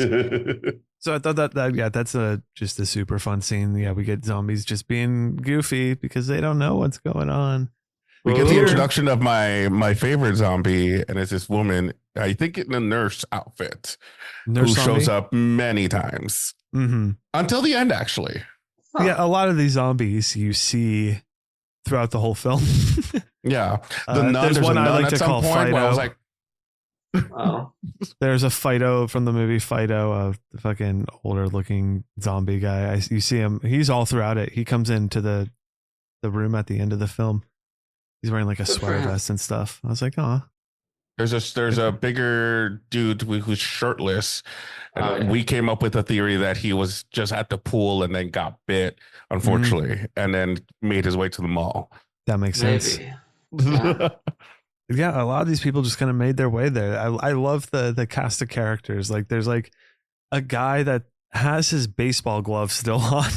Oh, yeah. It is like company baseball. It happened at like Yeah. a company baseball game. Or on the Mhm. Oh, way it's to so or much from fun. One.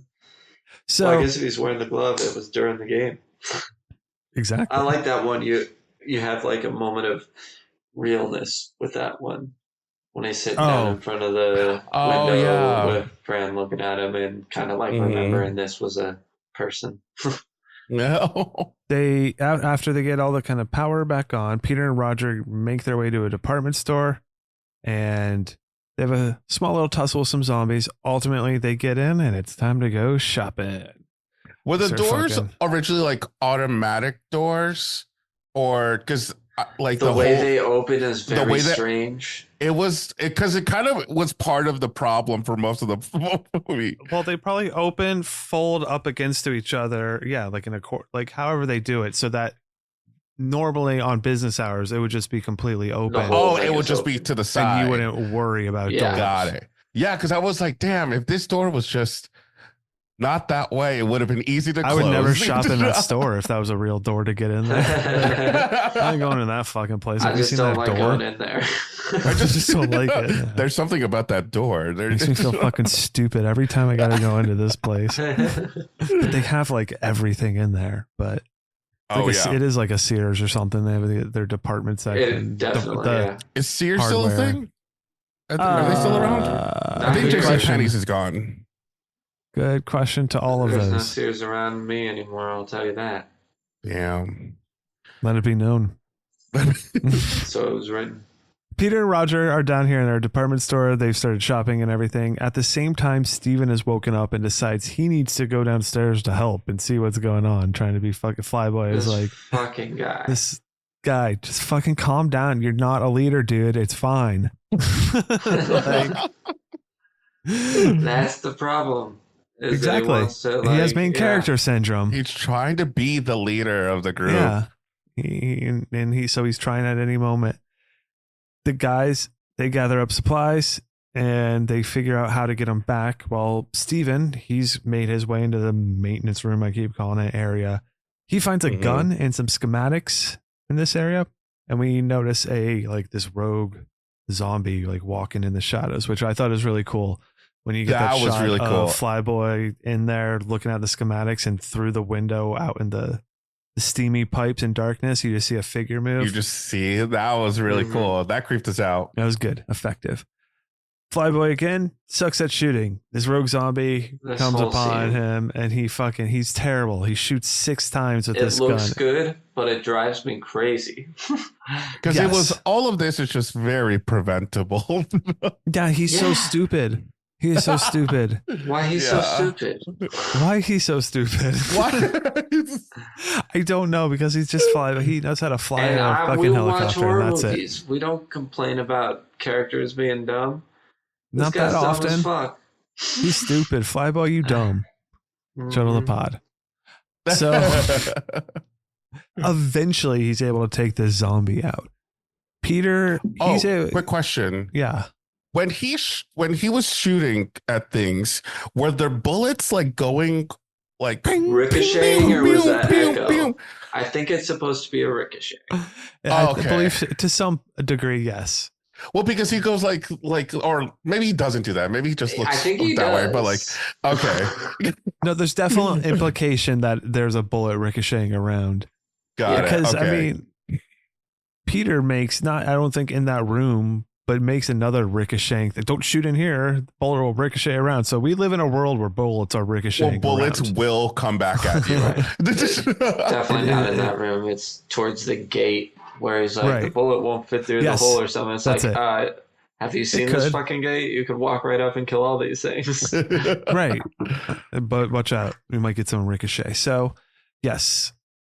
Flyboy has done his little bullet ricochet, runs out of bullets, is able to like reload one in there, and it's like click, Mhm. click, click, click, bang. Yeah. Finally able to Lucky. take care of that fucking click, zombie. click, click, click, bang.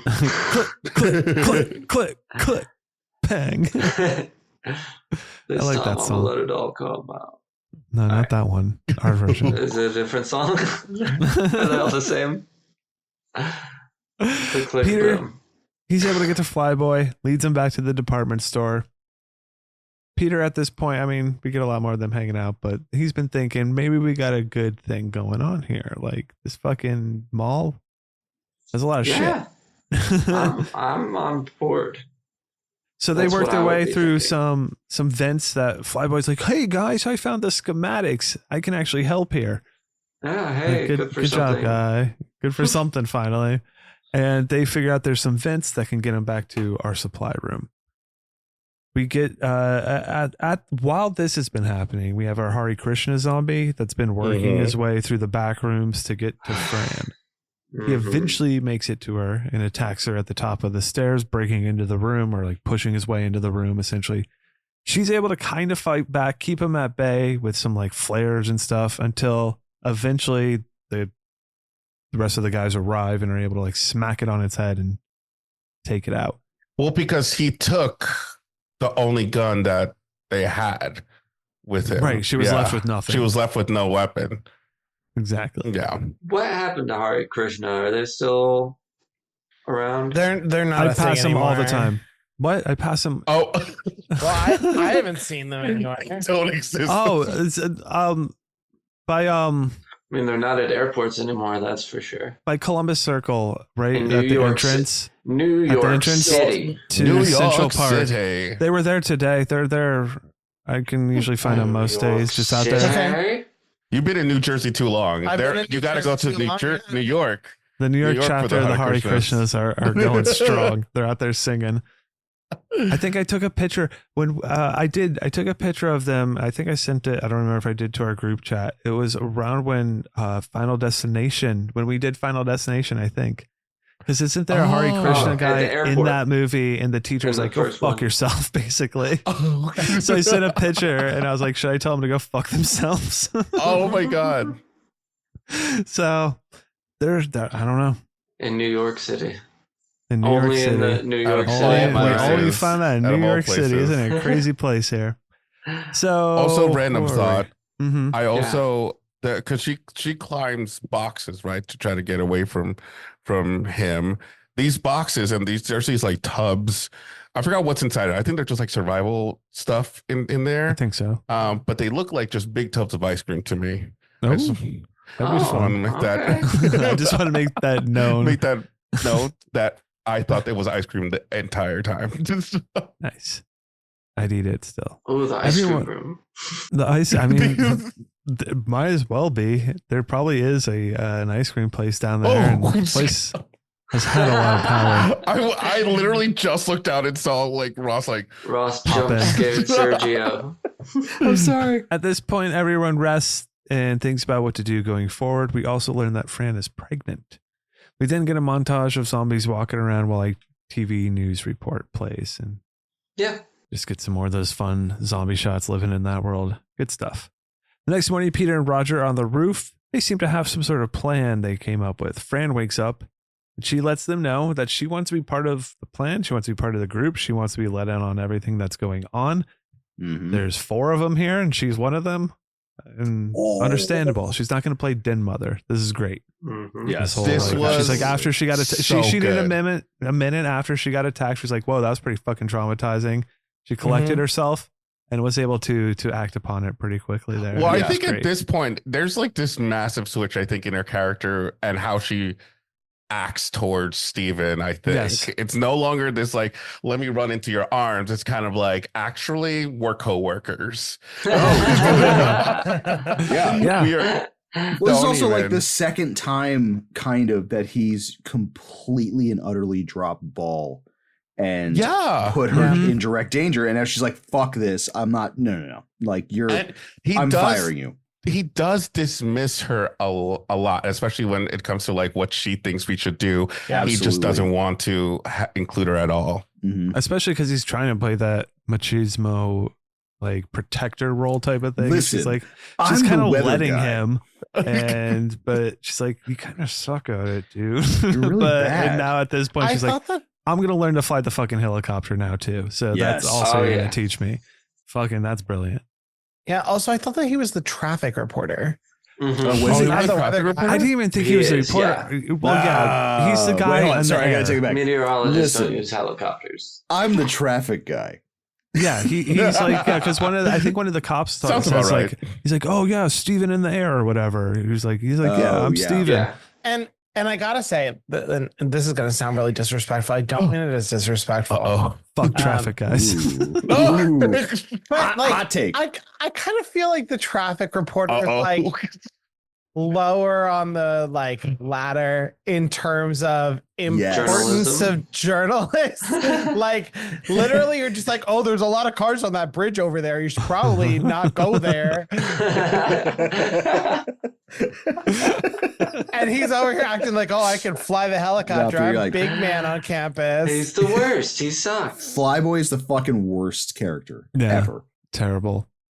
Ever. There's also Ever. just like the mic drops that Fran has in this conversation, just like fed our souls. Mhm. Like when they're Yeah. off the one, I love that Peter respects what she says and the fact that he goes like, we're going out, you're not coming with us until you learn how to defend yourself, Yes. which is completely fair. Yes. Completely Yes. fair. Mhm. And then 2, as they're going out, she goes, I know that you're not leaving me without a gun again. Mhm. Oh, dude. Yes. Exactly. And then he throws a tantrum. He's like, "Ugh, there Fine. you go." Peter Like should one have man been. has to clean up in what Hot American Summer. Mhm. Peter should have been having that same attitude of you're not coming out until you learn how to fire that gun that he does with her. Oh, with Flyboy, With which is- Flyboy. yeah. Yeah. Like, you fucking do. He's like, True. actually, Yes. I am going to take her out and try this one. You Yeah. stay You know back. what? Both of you stay here. Yeah. Right. Because she eventually helps out with that gun, right? I think. She does. Yeah, on the rooftop. she goes from being unable to fire to having like sniper level aim. Mhm. And I don't know. Listen, I need to dig into my horror history, but I kind of feel like this is her character is someone that I didn't know, of course, because we haven't seen it.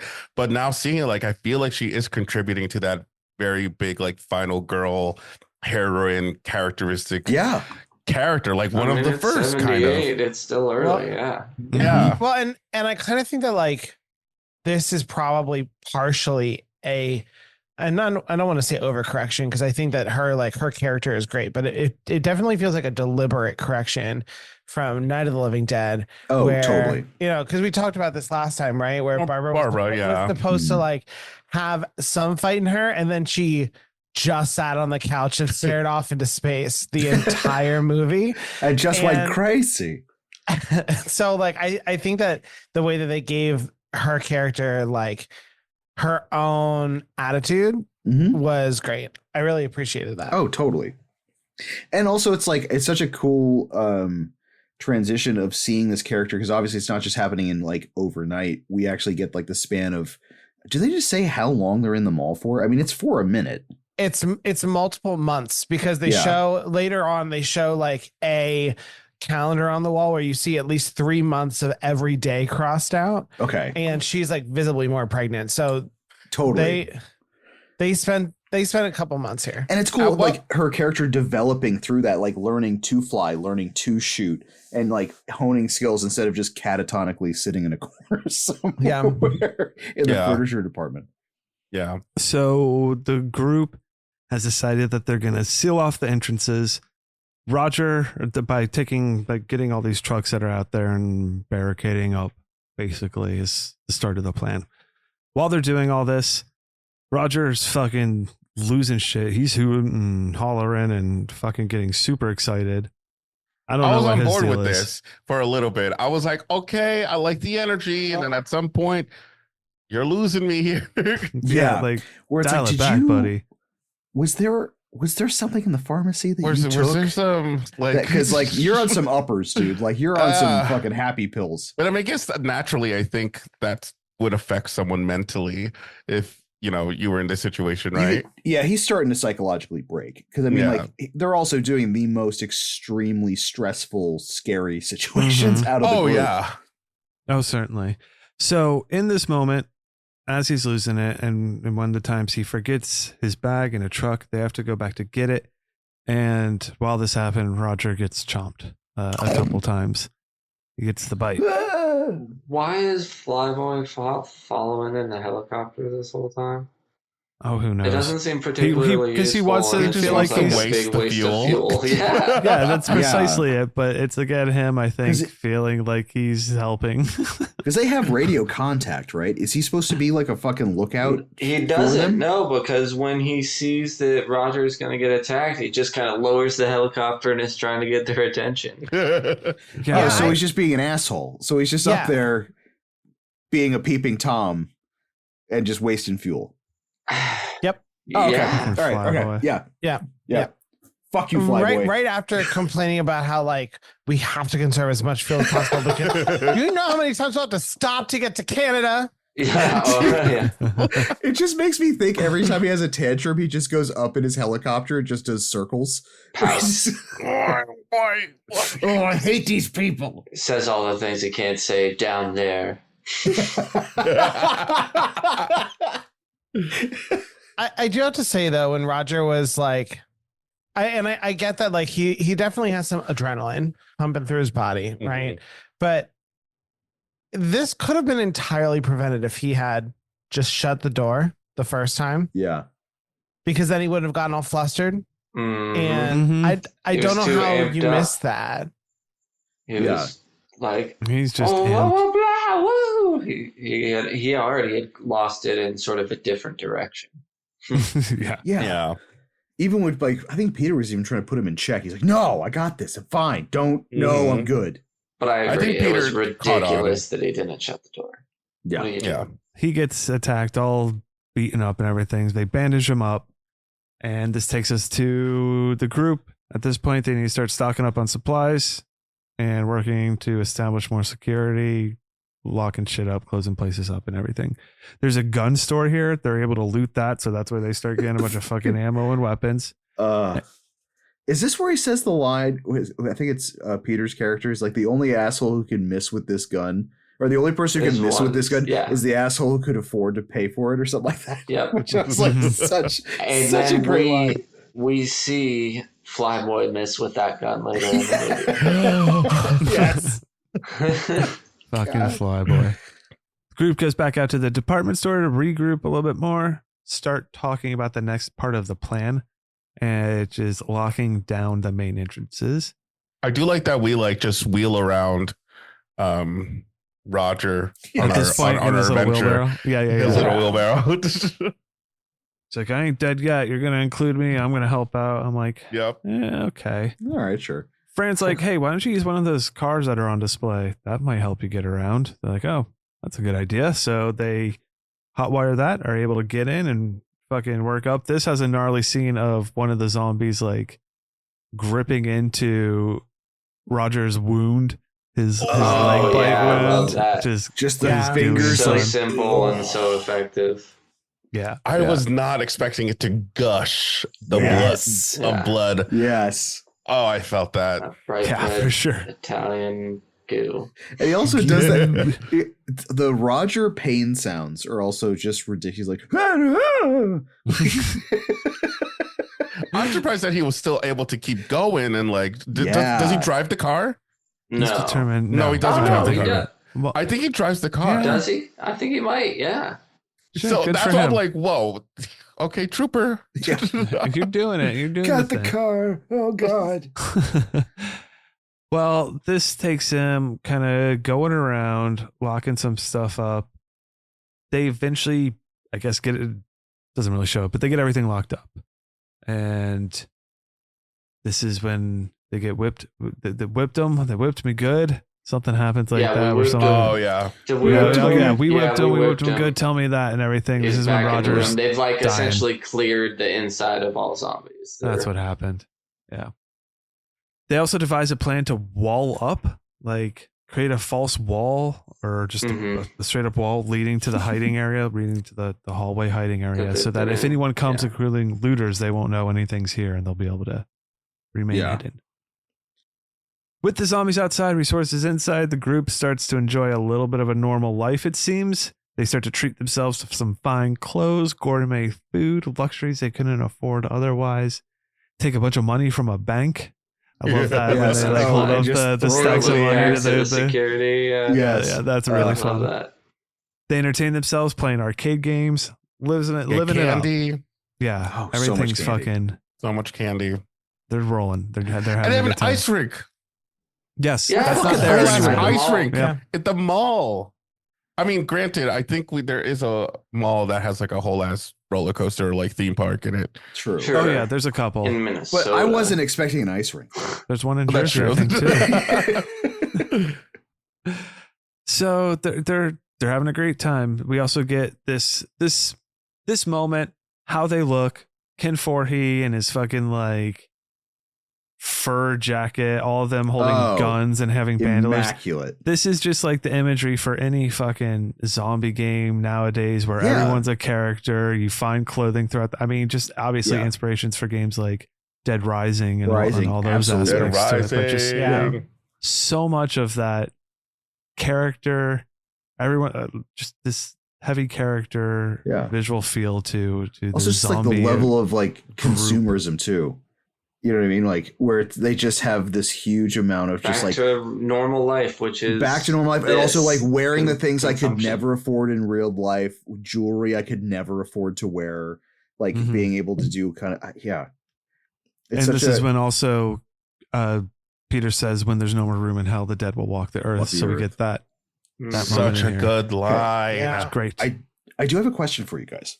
All right, so if we're already at the level where we're building a Looney Tunes Wile E. Coyote fake wall to hide a stairwell and from looters and stuff, would we still actively keep the gun store loaded, or would we take all of the lethal firearms out of the mall and into our cubbyhole? Because I feel like that would be the logical thing I would do. I feel like they should have done that from the beginning. Over time, absolutely. Yeah. Or maybe you have little stashes or caches around. Ooh. In different parts of the store. Yes. Yeah. Ooh, that's a really good idea.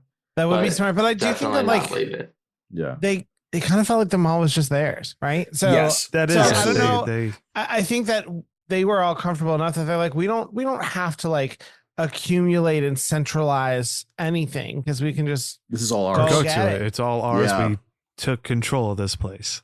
But I probably would have done the caches around just like once you're safe, you're like, you never know, something might happen. You never know when you might need something, and just try and have a supply.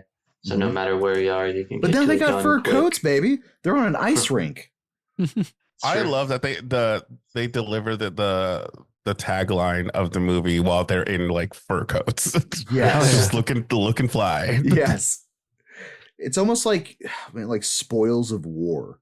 You know what I mean? Like they fought to get clear this entire thing out, and now they're just reveling in gorging on the fact that they just have all of this stuff. Mm-hmm. I also feel like this felt like being a kid because I would do this just running around. Yes. It just felt like a free for all. Like this was the fun part of this movie. Checking what they do. Yeah. The fantasy. Everything was going well. And then we get heartbreak. Oh, yeah. Oh, certainly. Right after this, Roger's not doing well. He's getting worse. But he promises that he's gonna try real hard not to come back. But he does ask Peter to take care of him. If and when he does. That is heartbreaking, yeah. Line, I'm gonna try real hard not to come back.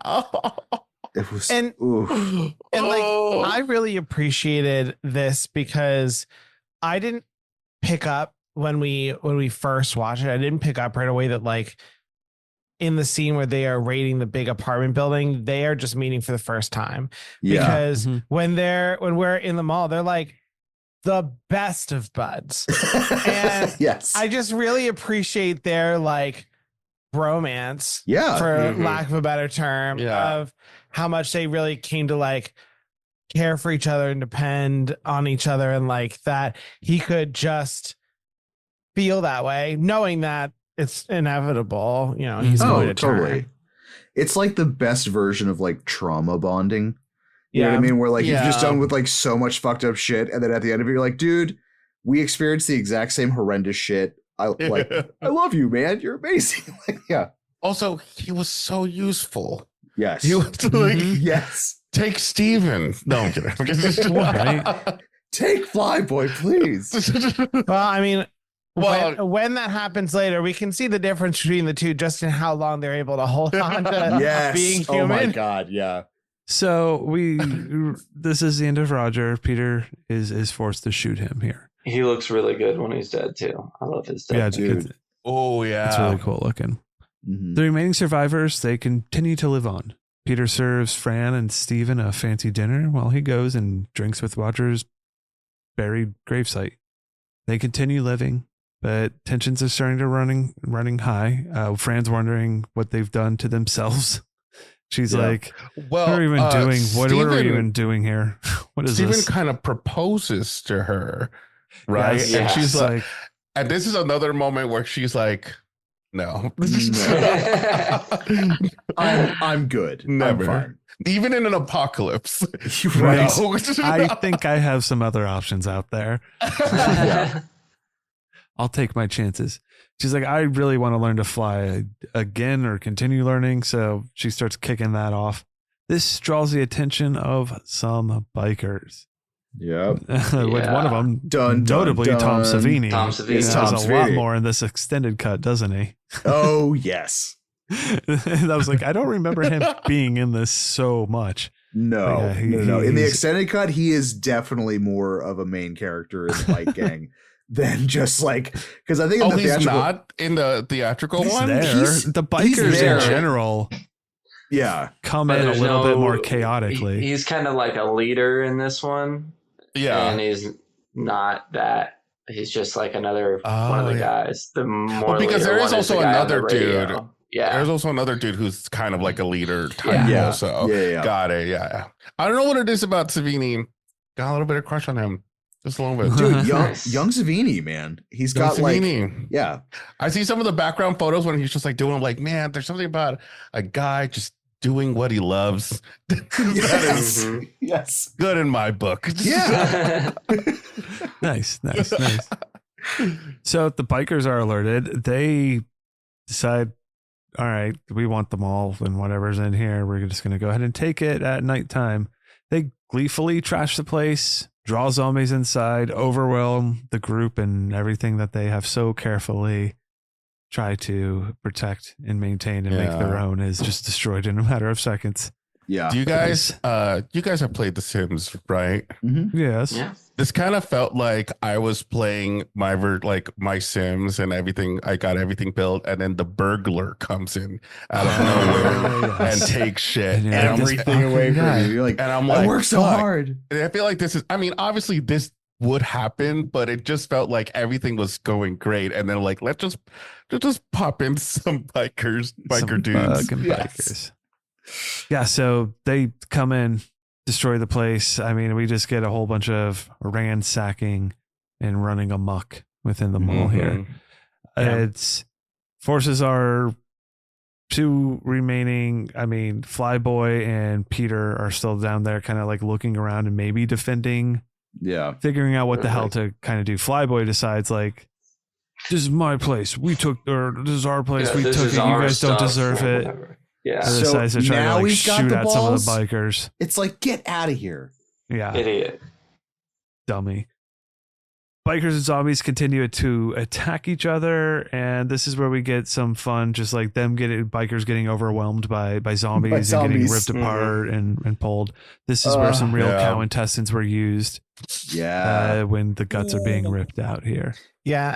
And I kind of feel like that specific death is an inspiration for one of the people who dies in Shaun of the Dead, yes, just because of like the way that they like are like ripping out Disembowel, the pretty much, intestines yeah. and disemboweling them. It was fun to kind of see this as the original inspiration. Yeah. oh, totally. And it's Definitely. just That's a oh, great- God. Yeah. Yeah. Yeah. I also like the blood pressure arm. Wait, That what's guy that just about? needs Why to do get you his blood want pressure blood done. pressure? That seems the like it was comedic like a elements of the very film. 1978 thing. Like it was really Oh. commenting on some new. Check your blood you know what I pressure mean? over here at the yeah. But that was just so fucking ridiculous. Like him doing that, it's just like Oh, they also like pied the zombies. Oh, they like the just pied pies to the everybody. face. That's a callback, as I don't remember if you mentioned in our Night of the Living Dead episode, one of the discussions Romero was having with someone, I forget who it was how do we kill these things? How do they die? And the joke they made is, well, we could just pie them in the face. That's then why you get this scene totally get happening here pies as a in the little face. homage to that. Sure. They're trying to escape. Steven, and he's heading above. Like he gets into an elevator. He's heading above the elevator. Some of the bikers find him in there, shoot him in the arm. I guess he Yes. falls out of that. He's trying to escape, but zombies get in and chomp him and attack him. Eat them up. This character has to be Ugh. just like written as the idiot hero. Oh my Because God. he does Even in stupid things, and results in stupid results. Even Like, in Yeah, death he's the idiot. undeath, he's still a fucking asshole. Yeah. Yeah. He's one of the only Precisely. characters that dies and then he's still a dick after he dies. yeah, I was like, Yup. oh, leave us alone. Pretty much. Oh, do we also get the machete in the head?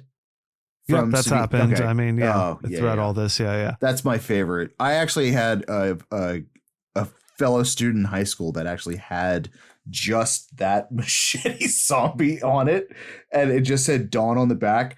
One of my favorite t-shirts of all time. I don't know Nice. why. It was just like, because it was just like single silk screen, just like Yeah. it looked like very DIY. hmm I've heard Savini interviewed a bunch now on podcasts, but he definitely mentioned how people ask about that one a lot because of how cool it is. And it's like that's like one of the easiest ones we did because all you did was cut out the negative of the head, you know. And Yeah. Yeah. And then film it in reverse. And then was it filmed in reverse? So when you put it forwards, it looks like it sinks directly into his skull. Oh, cool. Steven, he's transformed into a zombie at this point. He does a fun little shamble walk out of the elevator With the fucking gun on his finger. and twirling Like it's the gun this weird around, like holding it. He's still got his gun. Although that whole neck wound is, even as an undead zombie, was it was good.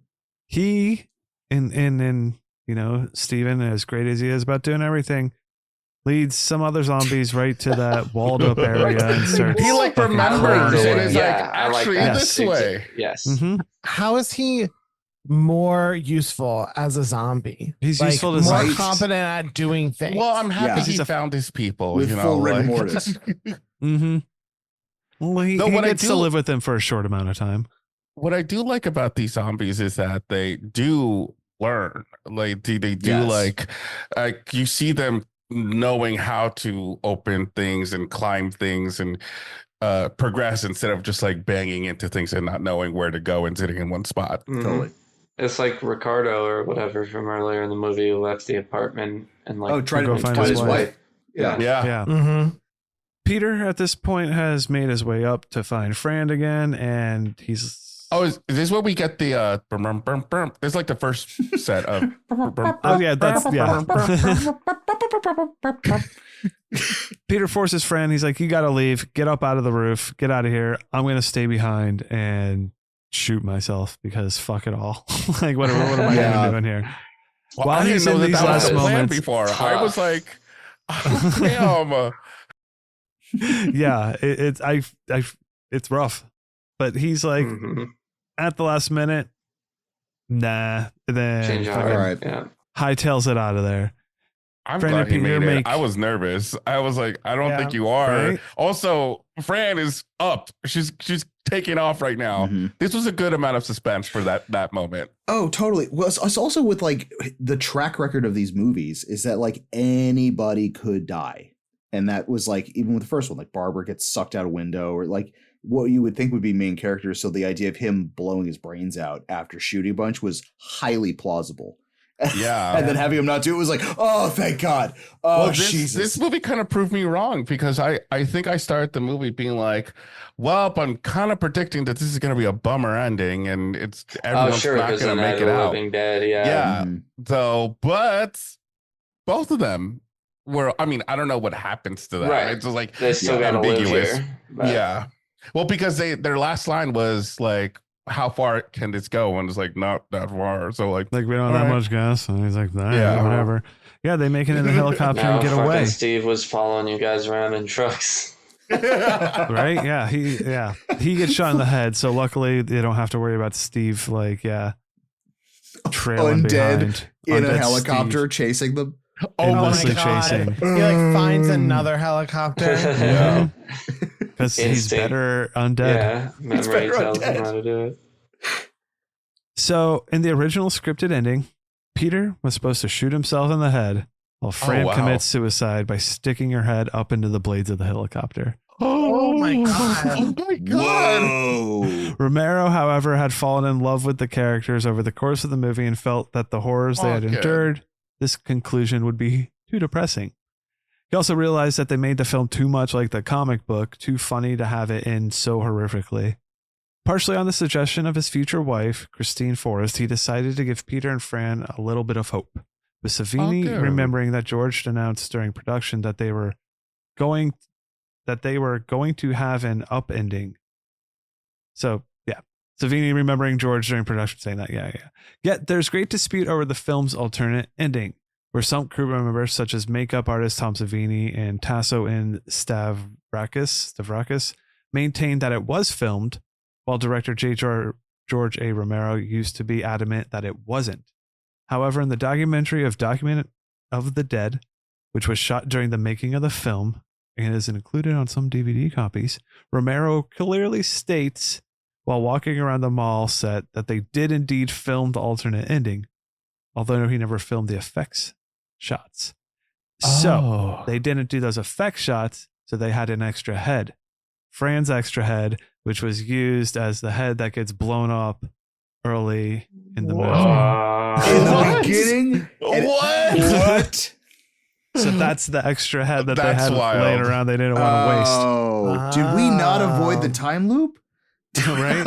Apparently It not. blew Ross's mind. So that is it. That is our body count of 93, 17 humans, 76 zombies, according to IMDb. That is Oh, sure. Okay. That's a lot. Yeah. That's a lot. That's a lot. Any final thoughts before we jump over to the crematorium? No notes. No notes. No. All right, cool.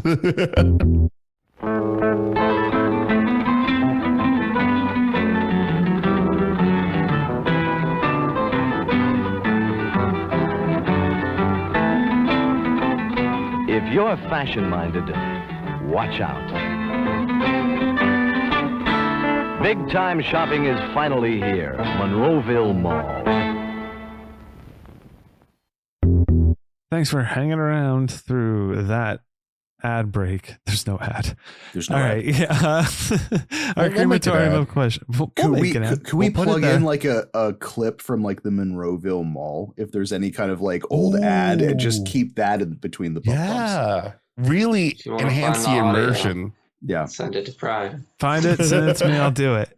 Cool. Would baby. we survive? How would we survive? I think we can survive this one. I think we could Yes. figure this Yeah. mall out. We get to hang out at the mall. Um, We get to fortify this mall. If we're at this mall in this movie, even if we don't, even with our current gun knowledge, mhm. save for Ross, I think we'll be fine. Yeah, I think we can Yeah. do I it. don't know. I feel these zombies are kind of sneaky. Sometimes they just like hop in around the Slow as corner. fuck. You just gotta not be stupid. Totally. Everyone's just stupid. They're just. These are very. Yeah, I feel like we definitely could survive if we got out of the city. I think we would be fine. The I think bikers, our- I'm more worried about. Sure, Oh, that's a fair, different yeah. story. But we're not That's going to be fair. flying a like who? Anyone here can fly a helicopter? No. Not yet. Oh, okay. That's not, fine. oh, that's actually a good point. Not yet. I'll try learning. I'll fly up into the air and immediately crash and die. And like, well, Brian's out of this. And he lost our helicopter. Damn it. That'll typically happen. And then Brian like, can it survive zombies, but not helicopters, helicopters. unfortunately. it would smash into the front of the building and like open up Open like up a the whole fucking thing. Yeah. Oh, Just no. destroy It's like, everything. oh no, was Brian bitten by a zombie? No, gravity. Gravity Yeah. was the thing that killed Brian. Took out your Brian just defenses, wanted to too. make a point that this is all just symbolism to that It's we all are symbolism, our man. own demise. Yes, The zombie was in us all along. wrong. Oh. Yeah. The zombie was the friends we made along the way. Like Peter and Roger. Yes. Yep. Even better. Okay, so I think we feel at least very confident with our chances. Sergio maybe feels like they might sneak up Wait, on him. I just need a little confidence. That's all. I'm there. We You got can you. do it. Well, can I got do you. it. You're not You're there with no us. fucking flyboy. Like you're We got you. smarter than Yeah. that. Right? That's actually a really good That's what I point. need to remember myself. If Don't Flyboy be could have Flyboy. survived this for months, we're fucking fine. That's true. Yeah, I mean, I will say, ingenious plan to like park trucks in front of the doors so the zombies can't go like bum rushing it enough. to Yeah. get momentum. That I don't even know that I would have thought of that. No, same. Mhm. I definitely would have figured out a way would to know. like section off a Yeah. part of the mall so that it's just us. But Side note, though, because we aren't covering it, but really quickly, Dawn of the Dead remake zombies because those are different. Yeah. Oh Do you no, think that's we not could what we're survive talking those? about. We are not. We are not living No. in that terrible, Oh, yeah. terrible world. Of just This running. is the fun world. This is the imaginative cardio fun being zombie killed. world. Fucking cardio the zombie? Yeah, no, that's not. Yeah. You want to make this one gooier? Does it need to be gooier? No, perfecto. No, I think it works. No. Works Yeah. very well. Because if you get too gory with For what it then is. it loses its charm. Where I When feel you like get more gore, you get the remake, which is great and perfect for what it is. yeah, Yeah. But not for this, not this version here. absolutely. Yeah, that's The a good remake point. has its That's a good place. point. This one has its Mhm. cemented Yeah. place. Villain level. What are I don't know, blue zombies? Bikers? Harry Krishna zombies. Bikers. I mean, it's Um, got to be the zombie threat. These ones I think I are don't know pretty. what to do. I think specifically these ones are just because they're so blue. They're so known as these blue zombies from Dawn of Yeah. the Dead that they You have could become see him a mile away. standoutish and iconic. Like, I mean, you could see a lot of zombies. You could see someone dressed up as a zombie at a con and be like, cool zombie from whatever movie. But when you see people, you've definitely seen the Hare Krishna zombie Yes. at a con, or I've seen pictures of one of that Yes. guy. I'm like, oh yeah, I know that zombie. That zombie's from Dawn of the Dead, clearly, because you are this blue. So I think that stands out in that yes. regard, as I much agree. as I- the detriment dude, of a blue I zombie. agree. I give it honestly, I give it a like for iconography 5. Like, because if you could be in a con and see someone dressed in almost Smurf blue and be like, that's a Dawn of the Dead zombie, like absolutely could tell that. You know what I But mean? what if Like, they're actually just a Smurf? what if they're just a Smurf? That's true. You know what I mean? You're I like, mean, nice too. Dawn of the Dead Yeah. costume. Like, oh, but I would say No. like power level, they're zombies, so it's like maybe a 1.5, maybe 2, because like if you blow their limbs off, they'll still come after you until you Sure. destroy its brain. Yeah, it's You know one what I of mean? those things in mass is when they're really the problem. Yeah. Right. But I Yeah. think on like this level of them, they are in mass, but it's not like an overwhelming mass. The zombies aren't Mhm. really what It's not a horde. they do overtake them, but it's byproduct of like the bikers coming in. They are able Yeah, to true. maintain them. So yeah, a 2 I think kind of works for their power level. I Yeah. don't know. I'd agree with that. 7 out of 10. Sure. That You all works. feel good? Great. Mhm. Awesome. Does this deserve a sequel? What is the sequel you would like to see? oh, I mean, yes, I think it does. Whether you follow these survivors or not, this movie I feel is deserving of a sequel. It's just setting think up a so. zombie world, so I mean that Yeah. is a pretty open sandbox to play in. it'll be like Dawn of the Dead 2 second location, or it's second floor or something like that. Yes. Early The basement. early afternoon of the dead. There you go. Brunch of the Dead. Front to Brunch of the Dead. Oh, Dead. It takes place yeah. at like Ooh.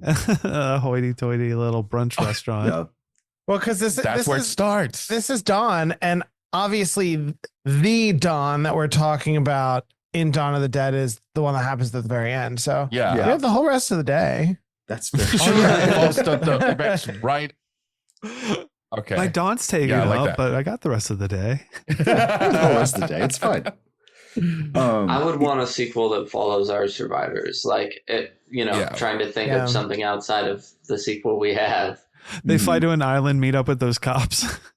Yeah, Oh yeah. great. You got any I would- cigarettes? Sorry, cigarettes.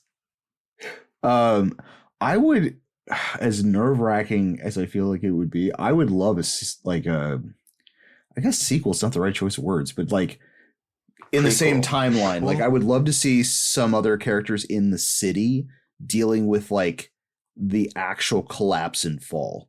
Like at the Yeah. point, like we saw it about to just shit hit the fan before they like noped out, but actually seeing shit hit the fan and have like someone trying to get from point A to point B in the city would be just Mhm. especially like a Romero style of that would be fucking. I would probably follow the rest of the bikers, whoever survived, Ooh. and see where they went. Road film. After this. A road?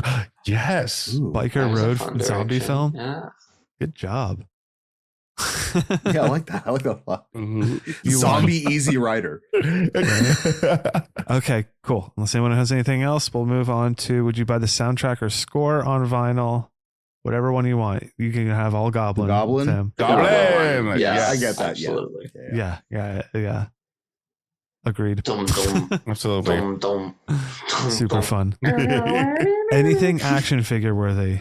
Yeah, I mean, I'd take a set of Oh, all four yeah. of them together, like fucking action poses. Or Oh, whatever, that's good. when they're hanging I out want with my fur coats and little shit. nurse zombie that I Mhm. just Mhm. clinged onto. Yes. Airport zombie. Lots of zombies. Yeah. Bikers, just a whole biker playset. Yeah. I Great, would yeah. want like a Barbie Malibu playhouse of the mall that just like That like opens opens. up. Yes. Oh, that's so good. Definitely. That's what I Winner. like. Way to go! You just won that round again. Good job. All right. What? What? I'm on fire. What merch or prop would you want from the film? I want some of that bright red blood. Put that in a vial. Give me that Nice. goo. Absolutely. Nice. Give me that Um, goo. It's kind of oversized, but in the basement Oversized? scene, in the basement scene, there are obviously like zombies that are chewing and eating and stuff like that. There is one mummified, maybe rotting. Oh, he's yeah. like propped in the corner and he's Yeah, covered that's in the just like- white yep. sheets, and all you see is his face. God, that would be the best Halloween prop. It's still to this day gives me the EBGBs. So I would absolutely like have it as a Halloween decoration and put That's it in the almost corner like- somewhere in my house. It kind of looks like what they grab is Tar Man, and that gets like put Yes. into a thing, and Put it to eventually a barrel and that they gets send thrown it into a out. barrel, and then it becomes the thing. But yeah. No, that's a good one. I think you I want should. Peter's gas mask. Doesn't take up a lot of space. Pretty iconic to the And movie. functional. I'll take up space for this one. I'm gonna have like a mannequin set up with all Kin 4's full outfit on, Oh, with nice. the coat, the bandolier, Oh, the guns, all shoot, that, just like okay. on display. I think that there we go. Life size. Yeah. It's the whole thing. It's Yeah. obviously I'm not getting a shrunken version of his coat. That would be Very silly. loose. Obviously going to be putting it on late at night. I would want the top half of the head of the zombie that got his Oh. top half of his head chopped off. Ooh. Airport Oh, zombie. yeah. Nice. That's a good one. The cap. The cap. cap. Yeah. That was detated. Yeah. I'll take a stack of money. A stack of money for Yeah. everyone. We'll take Right from a the set, stack of right money from for the the set. table. Mhm. Oh, that fur coat. Oh, Oh yeah, the fur coat would be great. you Mhm. did. Mhm. You did say during the reaction that you like the coat. Yes. Some good stuff there. Awesome. Last, let's go and ask promotional popcorn bucket. Obviously, airport zombie with his chopped off Yes. head. Yeah, the top of his Oh, dome, yeah. and you just reach into it. That's almost perfect. That's good. Mhm. I was it's actually like on a gonna hinge. say. I was gonna say the torso of the person who has their organs ripped out. Oh, That's a good yeah. So you have like some of the intestines hanging over the side, and you got your popcorn in the center. I would love Solid. that. I would also like that to double up as like a Twizzler dispenser. So like the Twizzlers are just the intestinal tracts, and you just Oh my kind of you get to God. pull them out. I like it. Yeah, additional, like it can be like, or like a nacho bucket, like it's just full of like cheese that you can dip cheese. nacho chips. Oh, Yeah. I like the idea of more than just the popcorn bucket. What else could we dip and throw into these contraptions? That's Oh, fun. you know what else would make a great popcorn bucket for this? Would be that little cart that we used to. Oh, that's right. Oh my Yeah. God. excellent. With And like it has a like guns and stuff poking out of it. or no, just Yeah. just a half sick Roger. But when you fill it up, so it just has his leg sticking out in his upper part, and then you just fill it the rest of it with popcorn. yeah. And then he's Yeah. just sitting in there like thumbs up. We whipped him, didn't we? We whipped him good. All right, guys. Let's go ahead and jump over to our ratings. I only want your fingers. Should we all, like, cut our fingers open and bleed on it? Can you wrap your fingers around this? I'll take a Voorhees burger and a side of Jason's fingers. Show them. It's now time to pull out our little chompy teeth and bite off some fingers. We rate this film on our Chuddle scale. On this show, we like to use our subjective rating scale of 0 to 5 fingers. Each cut off finger adds to the score, more fingers equaling a higher score. Engaging, sticky T-shirtable, cockles, and rewatchable will do it. I'm going to go ahead and go first. Then I'll go to Ross. Sam, you can clean us up on this one, and then we'll go over to Sergio and Cody. This is one, I guess, I'm probably not going to just beat around the bush much for it. I'm going to give ones across the board and just give it the 5. This one does too much for my cockles and has just been too much ingrained in my life, and just the fantasy idea of the zombie apocalypse that's kind of fun to live in is this world here. It's from this, yeah. Yes. Very specifically, yeah. Yes, exactly. So that is going to warrant it from me. I mean, even in this extended cut, because I like living in this world, I was interested in to see these different things. The theatrical, the shorter one is much more digestible, much more fun to just keep throwing on and can kind of watch more consistently. But I love it. I'm engaged with it. It's sticky. It's T-shirtable. It hits the cockles, and I would rewatch it anytime. So 5 out of 5 from me. Again, is it perfect? No. But it's super fun. So Ross, your turn. This is going to be a really big surprise. No, it's not. It's a 5 for me as well. I mean, I could break it down, but it hits everything. I've been watching this since high school. I literally cannot tell you the number of times I've seen this movie. It's probably close to 100+ times. Like, this is a staple.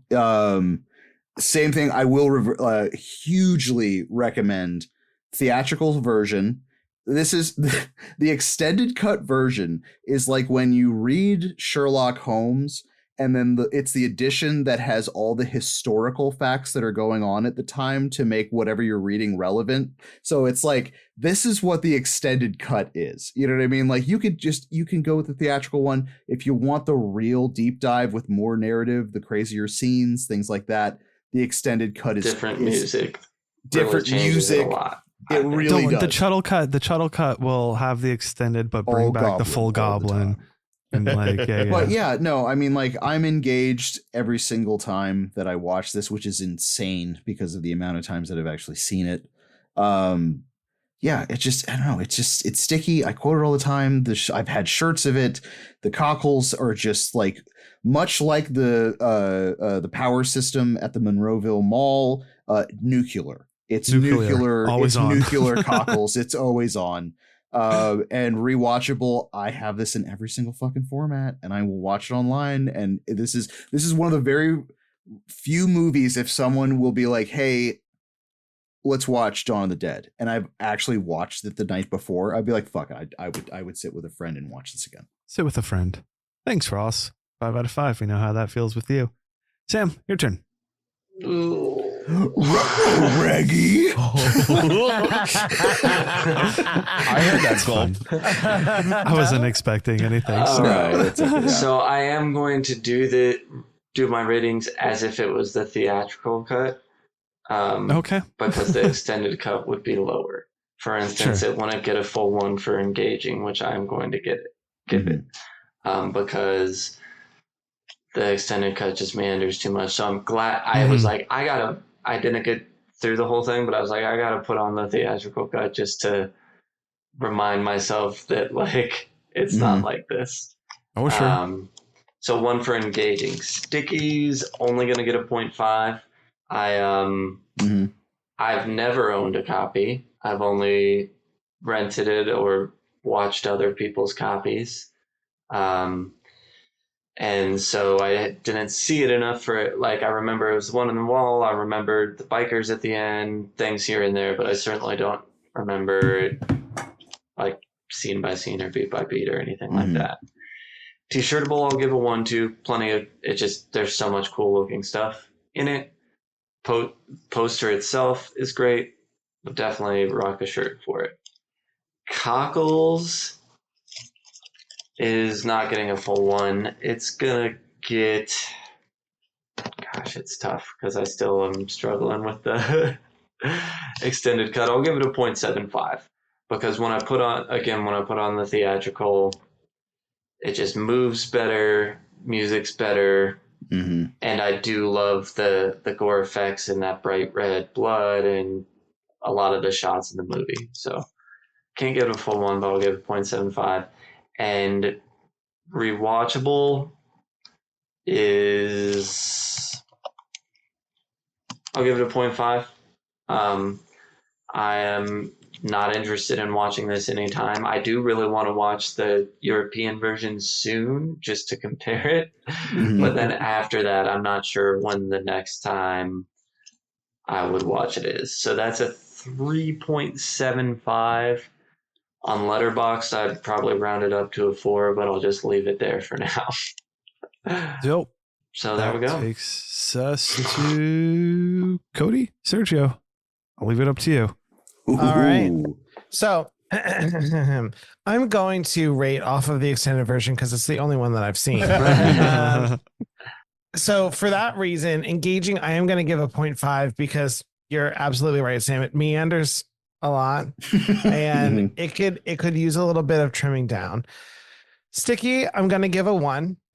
It's definitely a really iconic zombie design. And since I didn't have another place where I could really like put this in, I would love for somebody to do like a parody video, like a Weird Al style parody of I'm Blue, the song from the perspective of a zombie. Oh my God, yes. Dawn of the Dead. Oh my God. That's good. I would love that. Exactly. I'm blue, zombie, die. Zombie, like it's there. Like it's almost there. T-shirtable, also a 1. The 2 T-shirt designs that are in my brain for this is I would love Peter and Roger, where Peter is like pushing Roger along in the cart, and like with some sort of like hashtag besties or something. I don't know. I love that. Or I think it would be fun to just do like a basic mall like layout, like when you go to the mall and you see the map, just like the layout of the mall from this movie. That's cool. That would be good. Cockles, I'm going to give a 1, and it's entirely due to Francine because she's just the best. Yes. And rewatchable, I'm going to give this a 1 too because I would rewatch this movie. I honestly want to watch the theatrical version. Yeah, I would really like to see the theatrical version and compare the two. So yeah, that puts me at a 4.5, which feels nice. Correct for this. Awesome. Yeah. Well, there's a great 4K version available on YouTube for free of the theatrical cut. All right. So check that out. We gotta watch it before it gets taken down. Yes. For me, engaging, it's going to be a 1. I know we saw the extended version, but I was very well engaged. I kind of felt like I was just enthralled in the universe that they built here, and the mall setting, and that kind of might have been to the fact that I loved the remake of Dawn of the Dead, so I was just very already interested as to how the original was going, so I was just very engaged throughout the whole thing. Sticky, I'm gonna give it a 1. So many iconic things that happen in this movie that I can just like remember, even just like discussing it here, like things that I really, really liked and that stuck with me. T-shirtable, I'm gonna give it a 1 also. I can't wait till I look up T-shirt designs and get my own hoodie or sweatshirt of Dawn of the Dead, the original one, or maybe the remake one too. I don't think I have anything from the remake. Cockles, I'm going to give it a 1 too. It's strange because there's something about this movie that made me feel cozy, and I said this at the beginning, was that there's something about this movie that I felt like as a kid I would have watched over and over again, and it feels like my kind of movie, and I can't wait. This leads into rewatchable, which is also a 1. I will be watching this movie again every year, and so far I'm really loving this journey because Night of the Living Dead was also a completely different experience, but like I am going to rewatch that also. It's kind of like these 2 movies are now added into my rotation of what I'm going to watch moving forward, which is really cool. Yeah. That's exciting. Yeah. It changes. It's still look at you are giving us experiences on this podcast, guys. So Have that either gives of you you 5 out of 5. That feels good to me. I overall really enjoyed this movie. Awesome. I'm excited for you guys to check out the theatrical cut and probably enjoy it a little bit more. Are there different cuts of Day of the Dead too? We need to know now. Probably. No, there might be, but I think there's only one. God, I could be wrong. There may be a director's cut. We'll find out. We'll look into it a little bit before. We'll look into it before we need to watch it. Yeah. Yes. Have either of you played Dead Rising, the video game, the zombie video game? I did when it first came out. Okay, I think I had it on Xbox. Yeah, that was one of the close feelings to living in this small scenario. They just remade it. They did a remaster. Yeah, thing. But it wasn't first person, right? No, it was third person, but yeah, you would run through them all, and I think all sorts of build weapons. Zombies and crazy characters. Literally, you can use anything weapons in the mall as a weapon and just throw it. You can wear things. What was it? The flashlight, the diamonds, and something else made a lightsaber. Yeah, essentially. Oh yeah, yeah, fun stuff. So that's cool. Great. What does the club have to say? I know we had one coming in from Travis and Maxwell Boone, the Witch Doctor of Doom. He said, engaging 1, engaged. Sticky 1, it's stuck. T-shirtable 1. A t-shirt. Cockles 0.5, half a cock. Rewatchable 1, watched. 4.5 out of 5. Midnight show, mall mannequins, throwing them at the screen. Nice. Perfect. We had some gifs. Otherwise, you posted a gif of Dead Rising, Sergio, so I should have remembered. And you specifically, Again, you said, I think that's from Dead Rising, the game. So thanks, Tibu. Jump into the Discord and hang out with us. Everyone else, Tibu's there because he left that. Where does this sit with the Chuddle book? And what's the overall score? Overall gives us a 4.6. So that sits in the Chuddle Club crypt for sure. It's the only thing at a 4.6. So I think it's the only thing since we change scores over. We have stuff at 4. We have a bunch at 4.7 and a bunch at 4.5. So right above it, you have things like Behind the Mask, The Rise of Leslie Vernon, Hell House LLC, Friday the 13th Part 6, Jason Lives, Empty Man, Revealer. Check out Revealer, Halloween Kills, Babadook. Right below it, Fresh at a 4.5, The Ring, Black Phone, Halloween OG, and Scare Package. Oh, Bride of Chucky is on there at a 4.5. All right. Nice. Classic. So there you have it. That's our scores. That's where it sits. Yeah, we're going to continue this journey on and move into Day of the Dead next. Day of the Dead. Yeah. Looking forward to revisiting that. It's me too. It's been a while on that one for sure. So that's going to go ahead and conclude this meeting of the Chuddle Pod. The Chuddle Pod. You're almost there. We're almost there. The Chuddle Pog. Chuddle Pod. That's going to go ahead and conclude this meeting of the Chuddle the Pod Movie Club for tonight. Remember to join your fellow club members in the Discord, the sanctuary where conversation continues to flourish with the fellow devotees, fans, and past guests. Follow Chuddle Sam on Letterboxd. I'm there as well. Chuddle the Bryan with a Y. Ross Purvis on Instagram. Behold the visions of his artwork, his tattooing, and all the links so you can get at and buy his stuff. Cody and Sergio, the Horror Bandwagon. As always, thank you guys so much. Thank we you. love having you here. Go follow them. Watch their YouTubes. It's always fun time. Hang out with the streaming over there. Sometimes I pop in there. We get people hanging out. It's a good time over there.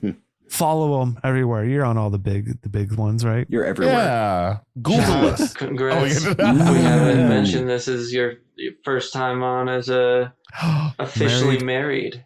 We're husbands, guys. That's very exciting. It's super exciting. No, thank you for having us on. This has been an amazing journey into the dead romps. Yeah. I have been really enjoying them so far. I love this is almost like an educational experience for me, right? Because these are foundational zombie movies. Mm-hmm. And I love just like seeing the originals. Yeah. Oh, absolutely. Yeah. I totally I can't wait for you to see, I cannot wait for you to see Day of the Dead. Like I can't wait to go the for main the whole trilogy. journey. You know, the later ones get a little strange, but All I'm gonna say is that it better take place in one day because day is singular in the title. If it's multiple days, then I'll be mad. Certainly. Well, we'll save that one for the next episode. Well, not the next, but you know what I mean here. Don't forget about the many ways to reach out to us, rate, review. That's fun. Spread the word. That's better. And until next time, avoid the time loop.